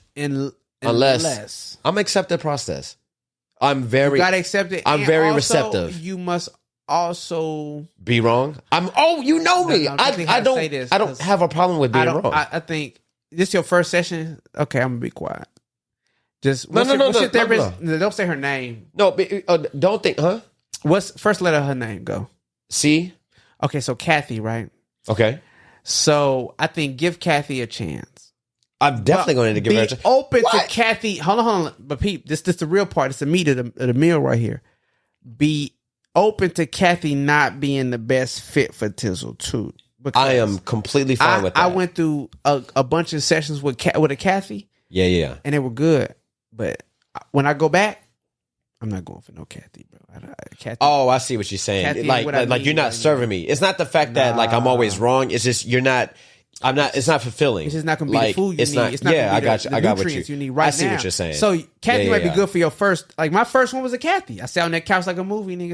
I spilled the beans, like you know what I'm saying. But then she met her limit. And you I were like, won't all be right, going back to a have Kathy because Kathy ain't got the context, the contextual knowledge, the things I need to help. So let me let saying? me let the audience know. And I don't like. I'm not a whitewashed guy. I mean, I'm born in the hood. No. I'm not an Oreo. I'm not somebody like I grew up differently than others. Like but similar at the same time. That's like kind of why I brought up the black therapist. Like, I didn't have a father growing up. I didn't mean to like take it to the extreme, but No, that's cool. 9 times out of 10, We can go there. you like you like you said, you grew up in the hood, you grew up without a father. You end up going to and graduating from one of the most prestigious colleges in the nation. In University of Texas. By letting Goku and anime characters, these characters on my wall being my father figure, besides my brother and my stepfather. They can Not relate. stepfather, They but can relate to sister's that father. because 9 times out of 10, like people of our skin color have come out of some bullshit, and the fact that they've made it to become therapists and be able to help other people. Yep. Right. Like they kind of was in your same lane. Like they might have been in the hood, but they wasn't like. Or they live close enough to it where they know what that is. Yeah. He might be in the hood, but he not a hood nigga. Yeah. It's bingo. That spot on. That's what I was essentially trying to say. He a hood nigga, and I know what can help him because I done been around enough of them to get. I know what they need. They need blank. They don't need applesauce. They need vitamin C. You see what I'm saying? Or like, you know, like that wasn't a good analogy at all. But I don't know. Maybe I'm not a hood nigga. I'm a nigga that grew up in the hood. You're not a hood nigga at all. But No. But I'm just you a nigga who. I mean, I'm a black man that grew up in the hood. But even if you were a hood nigga, even if that's put- how you self-identify, like that, a black therapist would just. And I mean, who knows? There's probably some terrible black therapists, but I'm saying I agree with him because I'm circling back around for round 2. I'm not going back to a Kathy. No. I know that's understandable. I But I think- feel like you need to give a little bit more context to what you're saying, and I think we need to give our listeners a context. What to he's saying, I think, what? is hitting the nail on the head for me personally. that she's not fulfilling your part. What you're looking for. I think what are you looking for? What I need is somebody who has a bit more contextual knowledge, cultural, ethnic, whatever it may be. I need you to understand who I am a bit better. So I don't got to give you all this. You ask me all these questions. If you understood, all I got to say is I'm from here, and then my brother was this. You gonna know what that means. Yeah. And with Kathy, I had to say, okay, so you need a Jashawn. I had to go through all this shit just to get you here. Where with her, I would have just You said need a this. Gerard. and you would have known where I was at, what type of time I was on, what it really meant. You know what I'm saying? Like he's saying, if you say that to Kathy, 9 times out of 10, Kathy's mind, you may not see this because she's been doing the job so long. Yeah. But in her mind, her facial expression is going like this. Yeah. Well, then at that point, it's Kathy's job to then refer you to a different therapist. No, she did her job and she did it well. No, she but gave me wait, homework and that homework wait. worked. We ain't even got into that. Okay, all right, but I learned from Kathy. I can tell you what I learned from her. But if you feel like you got to a point where you were fulfilled and y'all have met y'all's limit as far as like the extension that you want to go and you want to go further, and she can't go in the depths and crevices of your experience and to advise you on how to move forward, right? It's And gonna go take from too that. long. It's her responsibility She can. to then. I think she can get there. Then why? Kathy's going to take you It's this gonna take way. too long. Kathy's going to take you this way. Okay. Oh, so that still kind of ties into my point of it's her responsibility to refer you to a different therapist then. And if she doesn't know that, then it's her job to advise you. She was I doing think the that you job. need to go. She's succeeding in the position. Okay, so then what? Crystal or whatever her name is, she's probably going to take you this way because she's going to be like, oh, my cousin dealt with that type of shit. Pookie? My brother I know what dealt with was. that type of shit. So you you don't don't go want- from A to D. I can put you there. I can put you there easier because I know where this comes from. I know what it looks like. I know what it's going to lead to, and I know what can fix it. Yeah. Kathy Okay. is trying to figure that out. What does this even Along mean? with you. What has happened to you? She's trying to dissect the situation. She got to go A, B, C, D, E, F, G. Oh, whereas, okay. Whereas Sis could have went from A to G straight just because of what she knows contextually. Got you. You see what I'm saying? So, Yeah. Okay, so then do you tell her that and then tell her like, hey, I have look, this no has been obligation great. to speak to this woman ever again. Okay. When I Alright, book my cool. next session, it will be with somebody who I think is better equipped to deal with where I'm at right now. All right, so I don't know what that is, but they probably be a person of color for sure. I'm looking forward to expanding with with my therapist. It's my first time, but I see what you're saying. Like, I'm gonna give her like you got to go through I think this after for a couple sure. of I think after a couple of sessions, I'll be able to tell like if it's going to be worthwhile or if I need to move on with a different session. I got Bi-weekly, 6 monthly. What does it look like? It's weekly right now, but then weekly. Okay. yeah, but I wanted to So kind of a like month just speed is up. 4 sessions.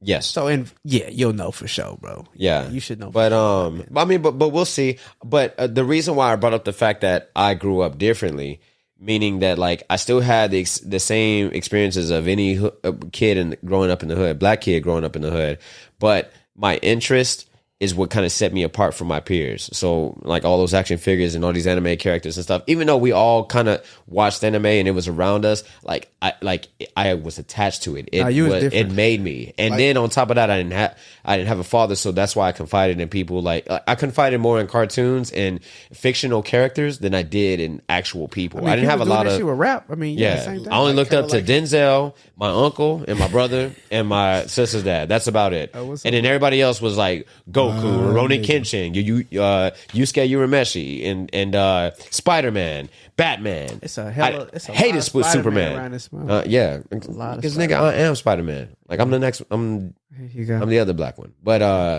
and not Hobie, but I'm Tizzle. But anyways, I know in my own fantasy. Don't be surprised if I audition and I actually get the part. And what color is your spider suit? Huh? What color is your spider suit? You can't say black. Yeah, I know. It'll probably be. I'll come back to you, but black, lavender, and white. Black, lavender, white. So black, purple, and white, but not Phasm, not the new one at the bottom. Ben Riley. Ben Riley's villain. Oh, you haven't been reading the new series? Hell no. Okay, Ben Riley. Yeah. We'll talk about it after the pod. Okay, but Scarlet Spider, he ain't purple. But no, man, that conversation took a right turn, not a left turn, but a right turn. But I liked it. Hey, I'm real happy you in therapy. When you said that, that's real talk. Exactly. And when you said therapy, I had to hop on that pause. Yeah. And shit, we can keep going if we wanted to, but I wanted to circle back real to quick. One thing, okay, just one thing for me, bro. So when we got to circle back. You done had a few sessions. I need to hear kind of. We're gonna talk. I need to hear. We'll have a mental health one corner. Good thing you've gotten out of it. Like, has your therapist gave you some homework that was really enlightening? She said, have you had something that was really revelatory? Like, damn, this made me really realize this about me, or whatever. I can give you the same. I can give you something right now. It's the biggest thing I've gotten from therapy. It's I can give it to you. It's easy, but I want to know from you. Is there like some homework that you did that was like, damn, I probably wouldn't have done this on my own, and this really helped with XYZ. The homework she gave me was think of a couple of things that you want to do to help yourself grow and get to the place that you want to be. And then the thing that I learned from her, I learned a couple of key things, but the one that stood out was about Keiko. Yeah, the thing that I learned about was about Keiko. She asked me how old she was and stuff. Because I had told her, one of the things I told her that I didn't like was like me being disappointed in friends, and then the other was being a burden on people. And then I told her the whole example about being on the airport, being on a plane and having a child profusely crying and being annoying and just being unreasonable, right? And the parent not doing anything. And then other people on the plane have paid for their tickets and stuff, whatever, just like everybody else, and are just looking at all this shit happening at the whole entire 4-hour flight. And I'm like, I don't want to be that person. Yeah. Because I know how that makes me feel. And I can't do anything about it because I'm expected not to do anything about it and to just deal with it. But at the same time. It's because how you would feel toward the person that was happening. Exactly. I mean, because I'm just looking at the parent. But anyways, I told her that I had Keiko as my daughter. And she's 17 months old, about to be 18. And she was like, have you ever heard of, I think she referenced like a book or a philosopher. But she had, the concept was talking about, from Rugrats, right? She had said, "Have you ever heard of the phrase like God or children are God in their own universe?" And I was like, "No, what does that mean?" She's like, "Okay, basically, like kids are experiencing toddlers and infants are experiencing things for the very first time, yeah. And so when they get sleepy and lay their head down, they think that they make the sun go away." And then like they're when the reason for everything happening to right. them. And then when they wake up and it's still dark, they're like, what the heck is going on? Where's that light that I made go away? And then that's why they start crying and freaking out and spazzing out. And then they need something that's going to familiarize them, or like whenever they get put on the boob, or when they get held by their parent, or when they get a blanket or something provided a ground bottle, right? Yeah. And it's like, oh, okay, either this comforts me, or I've had this before and I did that. And so when another kid comes next to them when they're playing, when they've been playing by themselves for like 2 or 3 months, and then they're finally getting introduced by another kid, socialization, wanting to come over and play with them, they're like, nigga, who are you? Right, who are you? And I didn't invite you over here, so no, you can't have this. No, and then they're doing anything to try to protect their realm. Oh, that explains. Until they're willing to allow them to. My son bopping my daughter in the head. Or until like their parent comes through and tells them like, hey, no, don't do that. And it's just like, what the heck? That normally happens like if they don't have like any siblings that are like kind of close to them. Right. Because if they like pretty much only one in the house, then everything in there is theirs. Yeah. Yeah. Yeah. And that's what she was getting at. So I thought that was really interesting. And then she kind of found a unique way to tie that into where that feeling of me not wanting to be a burden came from. But next episode, right? Kids mingle with kids because it's like, oh shit, somebody my size. Oh, bro, that's where she's at now. It's such a beautiful thing. She looks like at kids and smiles at them and whatnot. She won't be fucking with anybody else, like all the adults and whatnot. But she sees a kid out of all of us, and she's like, and then she wants to go walk over there and like play with them and whatnot. Bro. You have to like teach that type of like dumb shit. Yeah, like I watch the shit all the time in the barbershop. It'll be like kids. It'll be like some kids there, and then another family with like a couple of kids come in, and then no words have to be said. Yeah, they in there. They in like there. How you are with your partner that you've been knowing for forever and a day. Like like that movie.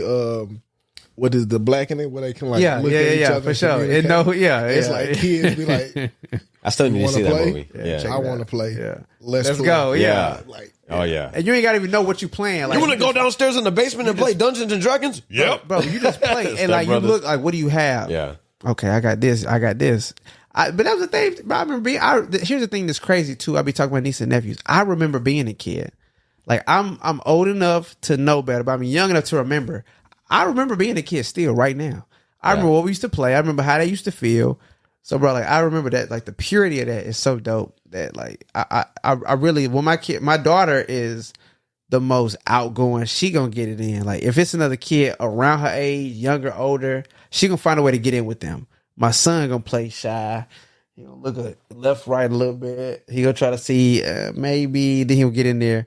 But my daughter, she be trying to like play tic-tac-toe with grown-ups. I'm like, go sit down somewhere. Go sit. Go sit over there. Sit down. I can tell. This is gonna be a little fucked up to say, but I'm gonna say it. I can tell that it's getting to the point where you have a preference of one over the other at times. That's the little leverage that I'll give you. I mean, because you definitely talking to Jewel. Nah, it's not a preference. Of course, you're never gonna say what it is and admit it, but I can just tell it's an acknowledgement. She's getting testy because she's never been 4 years old. You didn't read it wrong. Before. She's 6 now. 6 years. I'm sorry. So here's the thing. My own goddaughter, and I didn't even know. Going on 16. It's not a preference. It's an acknowledgement of the difference between them. There's such a contrast. There's such a contrast between Polar the two opposites, of them that I'm like learning them every day, and they dope as hell. But it's like they different. Is Jason like Jen, or is he demonstrating personalities that are kind of like definitely Jen's son? But he got some me in him. Don't get me twisted. Like I mean, any way you can. I mean, my sauce, my flavor too concentrated to not get some of this sauce. Yeah. But here's the thing. He expressed it differently. So I'm like, I watch him like, damn, it's so funny because he got that straight drop. Nigga, what? You already know. But it's not a preference. It's just I'm really just getting to know my nigga. I ain't gonna lie to you. And my daughter is my twin. I think he's supposed to be her twin, but he's like trying to be like you. I think your DNA. Yeah, I know. Wow, which is like I have to really. Like the way, like I have to sit and like we talking right now, I have to like watch him to Yeah. try to figure him out because he'll be. Jewel was me.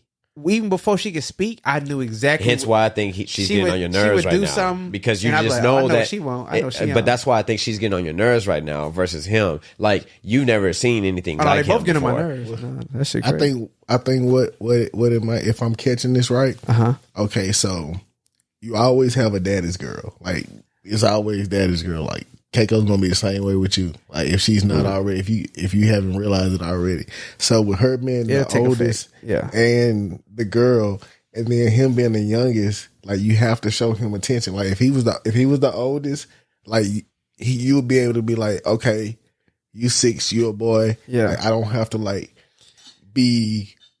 I don't have to focus on you as much. Yeah. You need to explore this. You don't have to be like hooked to my leg. Yeah, no, I gotta water him. You might want to be around me, but like you can go be a boy and like explore. Yeah, But she doesn't want that. She wants to be around this nigga all the time. The princess is not going to be like that. He is her everything. You gotta water young man. Like you spot on because like baby girl, you gotta understand, baby girl is all. She's everything, but like.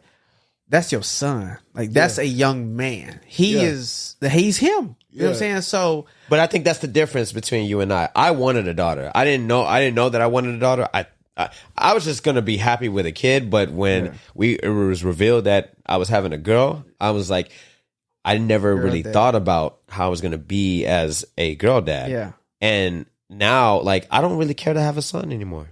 It's crazy to say that, but I get it. I feel more pressure having to raise a son than I feel having to raise a daughter. It's probably like this Black with man. you. So, like, say, how old is your son? He's 1 year. I don't do the months. I ain't doing the math. Yeah. He was born in June 20th. So do the math, my nigga. I ain't doing that shit. He's the same age, my young. Jen gonna tell your ass up when she hear that part. He's one. He's 1 year. I'm not doing that. Oh, he's 18 months and 22 days. I'm not doing all that shit. I'm not doing that. But So what's up? Like, say they were both the same age. Like he's 6, she's 6. He's in the other room. She's in the other room. Okay. As long as you don't hear him hollering, he done broke something. He done came down. You're not worried about him. Yeah. But baby girl, babe, you okay? Yeah. All right, I'm just checking on you. You ain't by yourself. You just been a little quiet. I was just making sure you're all right. Yeah. It's two different curiosities. It's just a difference in approach. You're gonna handle them different just because. And it's and it may be different for everybody, but you 100% right in the terms of like it's not even like a calculation that you're doing that. It's just how it is. Like I don't handle them the same way. Yeah. They're and then also again, and I say this because it's some shit I'm really living right now. My daughter is me in an alternate timeline where I'm a girl and I'm 6 years old. She is me. She stole my brain. She took my face and made it pretty. Like she is a little me with pigtails and female parts. Like she is me, bro. She is me. And when I talk to her, I'm like, Exactly. I can't be mad at her. Like, Exactly. yeah, that's what I would say. That's smart. Yeah, fam. She'll say some smart ass shit that get me bopped in the mouth when I was her age. I'm like, respect. Yeah. Because, you right. And there's no, what can I say? You right. Like, Today was the first time I ever heard Darian talk to her the way that he talked to her. How was that? Because she was getting smart with you. Like, I already read my book. And you were like, okay, we need to go read, or you need to go finish reading. Yeah. But I already finished the book. Yeah, but you didn't finish your reading time. So go back. It was too much back for them. Like, Alexa, okay. how much time does she got? Reading time is 10 more minutes. All right, so you got 10 more minutes to go read another book, but I don't want to. Well, I'm not going to tell you again, so you're just going to have to go over there after a while, it was you too definitely much, not going to get no tablet time. Back and forth. And it was just too much back and forth. And I'm like, okay. And I'm like, that's Darian talking to Darian. It is. But that's why I gave her, she got 3 questions. I'm like, all right. This now shit you was need to take your ass in there and do what I said. I was like, now we doing too much. You start to realize why your parents used to get that shit in the bud so fast. Bro. I told my wife so many times, but I whooped. I get it. I never really heard Darian talk like that before, and it was the funniest fucking thing, bro. And I want to hear more of it. I'm looking forward to. I love when parents talk shit and get discipline their kids. I love that shit. It's the funniest thing in the world. And if you don't see it as being funny, so much you don't have a good personality. They have so much agency. Kids don't have a good nowadays sense of humor. So much. Kids, like, we endowed them with so much agency. There's that two we didn't things have. that I love. If I asked, I gave her 3 questions, nigga. You gotta understand. Growing up with me, one would have got me bopped in the I'm mouth. trying to tell you. Like, Look, what? there's two things that I love laughing at. It's kids getting disciplined, and I love when people fall. I fucking love. Oh, you when mean people physically fall? Yeah, like when they just be JT, slipping that's and bro, that's the funniest shit, JT, dog. that's fucked up. And then I love cat videos. I love because cats are so mischievous. And dude, you When ever they see fall? when they put a I don't cucumber? trust No, just any cat video. Like when they put a cucumber next to it, and then they see it, and like, oh, what the? No, I haven't seen that. But cats are smart. As I don't shit. trust them. They box, they I slap watched- I box. watched They do the all cat nigga shit. torture If you ever think about it, when they see something that startles them, they're like, whoa, I was they raised- brace my up. Mama, my mama had cats. They She had 2 cats. they slap box And a dog. all the time. They always slap box them, like which we all did growing up over on this side of town. Yeah. And then what else do they do? Time boys get too serious. They move and walk slowly, What's your boy smoothly. say, They were always looking behind their shoulder. Come on, man. What your boy say? Comedian, skibbity pap. Yes. Skibbity pap. When you get skibbity pap too hard, All right, with a fight I for think it. that's enough for this episode, ladies and gentlemen. Thanks for sticking with us. We explored a lot of different topics, and man, this was good. We definitely got to have you back, G. You did your fucking Yeah, thing, bro. man. I ain't get to ask you some yeah. questions I wanted to ask you about. Yeah, I mean, like that's been a trend. As a- you know, you- we never get through the father. itinerary, Yeah. and then we start exploring different ventures and avenues that I'm sorry. that weren't when on you the said itinerary. therapy, I had to just No. shit, That 'cause was completely fine. I That's didn't know my what this boy shit is Tizzle was for. in the therapy. That's what's up. But this is why we always gotta have you back, for sure. why we always are going to bring our sure. guests back. We got guests that are waiting in line from seasons like But shit, you make it season seem 1 like and 2. I mean, waiting in We line still got to in the bring sense that Dr. they Saki back. ready to. Oh yeah, and my What boy. season is this? This is season 8. Yeah. This is season 8, and I talked to him about me coming on the show in Since season 5, 1. like- No, since season 1. Oh yeah, no, Yeah, season before 1. you start. Yeah. But G is a very busy person too. So the fact that he was Bro, I he already was able know. to make I it. went to the app. I Yeah. did all the protocol. Listen. My nigga will Come book. on.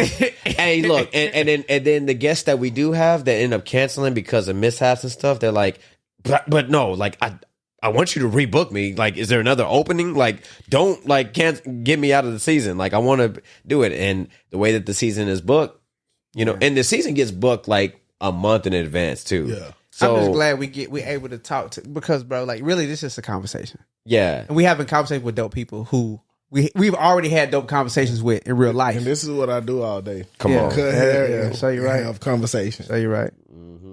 All right, so with that said, let's get into the toast and guest token, ladies and gentlemen. Toast and token. First off, let's get the shot glasses, Dino and G, if you will. G, you got the shorter amount of alcohol. This is actually Dino's because I'm definitely Vegeta. Come on, grab that one, and then you, yeah. Oh yeah, I mean, like I spread the East. I spread love the Brooklyn way, baby. You already know. I appreciate you. Who said that? telling me, Who? buddy. I got the. What line is that from? Come on, bro. Come on. What you said? Say it. hear you. I spread love the Brooklyn way. Oh, Come that's from on. Biggie. Duh. Who? Biggie. Biggie Small. Come on. Yeah, What? there we go. That's an easy one. That's a test, y'all. All right, man. Of course, this toast goes to our very special guest, Lee The Barber, ladies and gentlemen, who's done got it right that Thanks for time. getting his name right, bro. who's I done a appreciate that. fantastic job just dropping appreciate knowledge that. and gems and jewels. We appreciate you, bro. We love you. Thank you for taking the time out of your busy schedule for us and to be on the show. We're definitely going to have you back. I appreciate And- that. One more thing we got to talk about. Yeah. And this toast is dedicated to you, dedicated to all the motherfuckers on fantasy that I'm about to take money from. Y'all, I will prevail and I will be a repeat. I am the reigning champion in one of my leagues, and I almost won 2 of the Are motherfuckers. you just talking shit? And then also, of course, shout out to my co-host Dino. We've been doing this shit. yeah, man. 8 seasons strong. So, that's He's still here. That's what's up, though. 8 seasons. Y'all. Yeah. Y'all be there. Over 50 episodes. We're I going to keep remember going before too. you started. Yeah. When we talked about it. Crazy, fam. And now we here. We still here. We still. Oh, come on, and hold look, on, and I hold on. remember when Come JT's on, hair man. started getting like on point because at a point in time his edge up was. Oh, crooked. that's another thing. Yeah. I'm glad you said that. Hold on, I'm real like, quick. oh, While I'm like, JT doing I would that. ask like, who cutting your hair now? Because Everybody asked that. nigga As soon as you started cutting my hair, everybody was like, Hey, yo, whoa! I need y'all to start telling y'all friends when they looking busted. I got a client. Yeah, He just started coming to me in like May. He tell me this all the time. Every time he come to the shop, he's like, bro. Every time I get a haircut, everybody be like, man, your new barber, he this that, he this and that, he doing you right. He like, so what you doing? Looking busted as hell and nobody saying nothing. come on, because like, look, and Some folk don't know. and this is why it's good to have a JT. When you see good, it's you don't good to know. have a JT because I will give it to you. I'll tell you the real, and I'll be like, stop lying to that but man. Tizzle- Tell them he fucking your head up. You may not know. Like sometimes you don't know something was better until you get better. Like you don't know something was good till you get great. Until you walk by me with a fresh fade, and this shit be lasting like about a week. Or the person themselves. I'm saying they don't know. They don't know. That I feel what like they you're doing had that was on purpose, good by until the they way. got great. I feel like you make it so perfect and so crisp that like it only lasts about a week. I'm literally I've been contemplating the past month about Your hair like grow fast? do I need yes it grows true So, especially since I'm using this product. I'm a werewolf. Typically, most people they'll come, like I have a lot of people they come in like they'll get a bald fade or like a bald taper 1 week, and the next week if their hair is growing in, all Just they have edge to them do up. is come I've done an edge up with you before, it and I looks did like a not whole- like it. It looks like a whole new Not haircut. no, not with me because when I don't went think in, you came in there next week though. I did because I had a wedding coming up. See, it's always a fucking wedding. I'm about to say, That's why I'm this the fourth- sick of this the fucking fourth- weddings. This the fourth wedding on Nigga, the pod. You didn't talk Bro, about it. I mean, Damn. man, I've been Hold on, doing but hold on, many hold more on. off season. But See, listen, that's something to talk about. I went the next That says week. Something. What? Well, at your age right now, you've been to 4 weddings in the past 2 months, my nigga. That shit crazy. I'm ready for the divorces to start kicking in. Stop. Oh, I am fucking no, ready. that's not what I was about to Some of say. y'all need to fucking get. That's not what I Some was of y'all are gonna say. lying to each other. I know what's really going on behind them closed doors. Y'all run the same Infidelity, Man, hey. stealing, thievery. Stop. Hey, all you of that seen- shit. you seen- Can't you wait seen- for y'all to start you seen breaking up. Why did I Chill. get married? You know what happened when the divorces start? What? Say, man, let me crash at the house for a couple of days.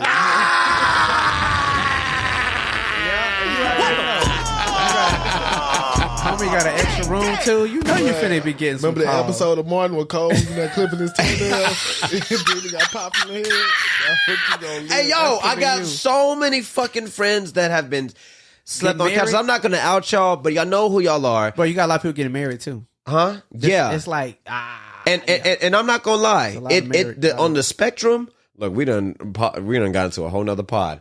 On the Yeah, spectrum, what- though, there are people that are getting married that they belong together, and it's like way overdue. Yeah. Then it's the people that like on the very opposite, and it's like, what the fuck y'all doing, Why and they why doing y'all it? getting married? I don't know a lot of those though. Do you?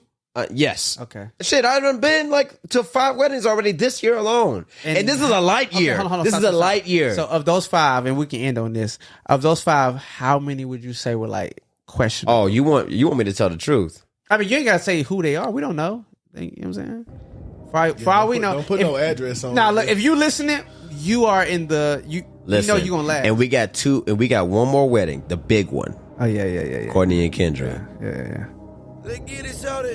But Can't bring out of him all up the after he asked you that question. no. He asked me about the ones that I've been to. I'm not talking about them. So why- But I'm just wanted to give them a shout out. But okay. the ones that I've been to, I believe in 3 of the 5. I believe in 3 of the 5. Oh, that's good. Okay, so 2 of them you think that's about that. That's you know what? Hell no. That lines up with the divorce rate right now. Yeah, actually. but it also could be because of the fact that I don't know the other person, right? Because I think there's merit in do you when know you them? Huh? Like, do you know them? I've hung around them. You can know a and couple I've been without ar- knowing the significant. Yeah. other So very out of the 5, I 3 the ones that I believe in just so happens. No, 2 of the 3 that I believe in that are going to work for the long term. I knew both of them in college or Long-term high school. situation. Yeah, long term and Yeah, stuff. yeah. And then out of the 5, there are 3 that I only know 1. But I knew of the person that they're getting married to, or I've been around them and hung around them, and to I'm get like, to know okay, them a little bit cool. more. Yeah. But of those 3, only one of them I think that it's going to work long term, and the other 2, I'm like, in the next 5 years, y'all will be divorced. Damn, that's fucking. Absolutely. That's terrible. But anyways, hey, but it's okay. It's not going to always work out, and we get married almost.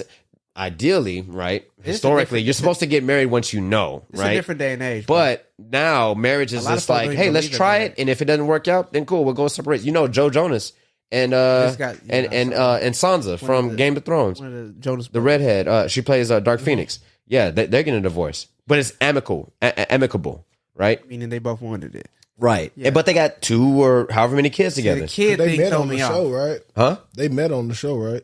On what show? On Game of Thrones. No, Joe Jonas wasn't. No, this is one of the Jonas brothers, bro. Oh, I'm thinking Yeah. of because it's. I want to say it's 2 actors. You From talking the about show. Jon Snow? Or no, wait. I want to say it's 2 actors from the show that they end up meeting on the show and like starting a relationship. Oh, yeah, I couldn't tell you either. Yeah, they've got But past season 2. hey, shout out to Cersei, man. Shame. I know. All right, but back to the toast and the token. Was that everything? Did you have any last words before we get to the toast? All right, cool. All right, well, this is to you, brother. Thank you for being our special guest. We can't wait to have you back on. And then let me get the button. Yep, boom, right there. And then shout out to our listeners, man. We are halfway through the season, and we hope that you enjoyed this episode. Let's get this toast going. Well, Here we go. Damn. Oh, I forgot. It's Mino Lino. oh, that's not bad. Yeah. I just forgot to pour some lime into it, but Yeah, I do like a little lime. yeah. But that was smooth. All right, You're now tuning in. ladies and gentlemen, that is all that we have for this episode. We hope y'all had a great Labor Day weekend last week, and we definitely had a great time.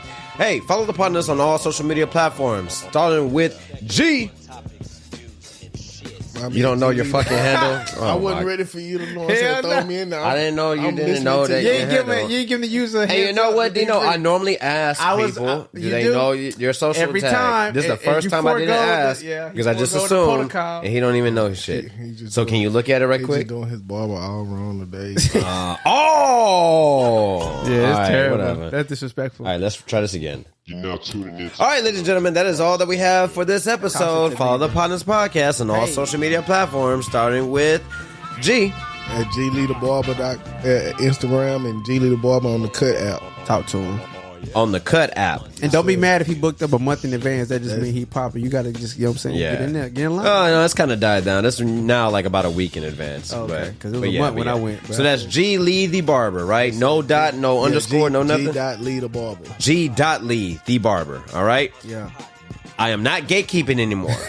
I brought my barber on the show. Yeah. He's put his app out, and he told you the app to where to book him. So if y'all motherfuckers complain about me gatekeeping again, which Dino, oh shit. Oh, what, bro? This is what I wanted to get on your ass about. You talked about me gatekeeping, which I love, like this whole No, you've been doing it back and forth Yeah, between facts. us. I love this, right? You've been gatekeeping.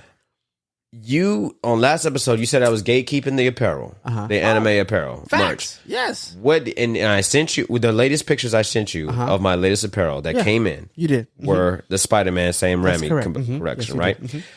Yes. I told you that the last drop Yes. is active right now, and it's going to be the last restock that he does. If you don't cop that merch, that's on you, nigga. Yes. And you That's got correct. like 10 minutes left. Yeah. So Nah, that's cool. I mean, if that's like you trying to like make up for you gatekeeping for years and years and years, no, it hadn't been a appreciate- year. Oh, okay. Well, I appreciate you looking Now out this tuning time. into the sounds. All right, My ladies nigga, he been Podcast. gatekeeping. I need the world to know he been gatekeeping for about 3 to 5 years. He been collecting these goddamn. Listen, cool-ass if I think you're notable and you're worthy of the merchandise or got, the plug, then Mickey Mouse I will and Tommy make Hilfiger the connection collaboration. of it. Mickey Yeah. Mouse drew that with Tommy Hilfiger Yeah, himself. this is a Tommy Hilfiger Disney collab exclusive, and they're about to not ridiculous. sell this anymore. So and it's on sale right now. So if you don't go get it, that's on you. He hoards I'm not gonna tell you t-shirts. where to shop for it, but I told you the 2 sources. So look it up and good luck. All right. He stopped gatekeeping. And I'll see y'all in Disney World. All right. I'm gonna be there in Christmas. That's the best time to go. All right. Closing Disney World down. Hell no. Why they closing it down? Because of the hurricanes? No, because of the Florida governor. Man, fuck that nigga, man. Hey, man. Hey, follow G. Lee The Barber on the Cut app if you want to. I agree If you're on the with you. north side or you're in Houston, you want to book through him. And then follow him on Instagram at the same Hey. hashtag. What is your at name? What is your at name? Do you know? I'm The Dictionary, THE_DIXONARY. You can follow me at I Know JT. Follow the Potnas Podcast at POTNAS Podcast on all of our social media platforms. www.potnaspodcast.com to stream all of our previous episodes and leave us a 5-star review and stream us everywhere, baby. We enjoy y'all. We love y'all. We hope you enjoy this episode. We'll see you next week. Episode 57, baby. Hey! You gotta end it with Keiko. Hey, one more fucking time, baby. We love y'all. Peace.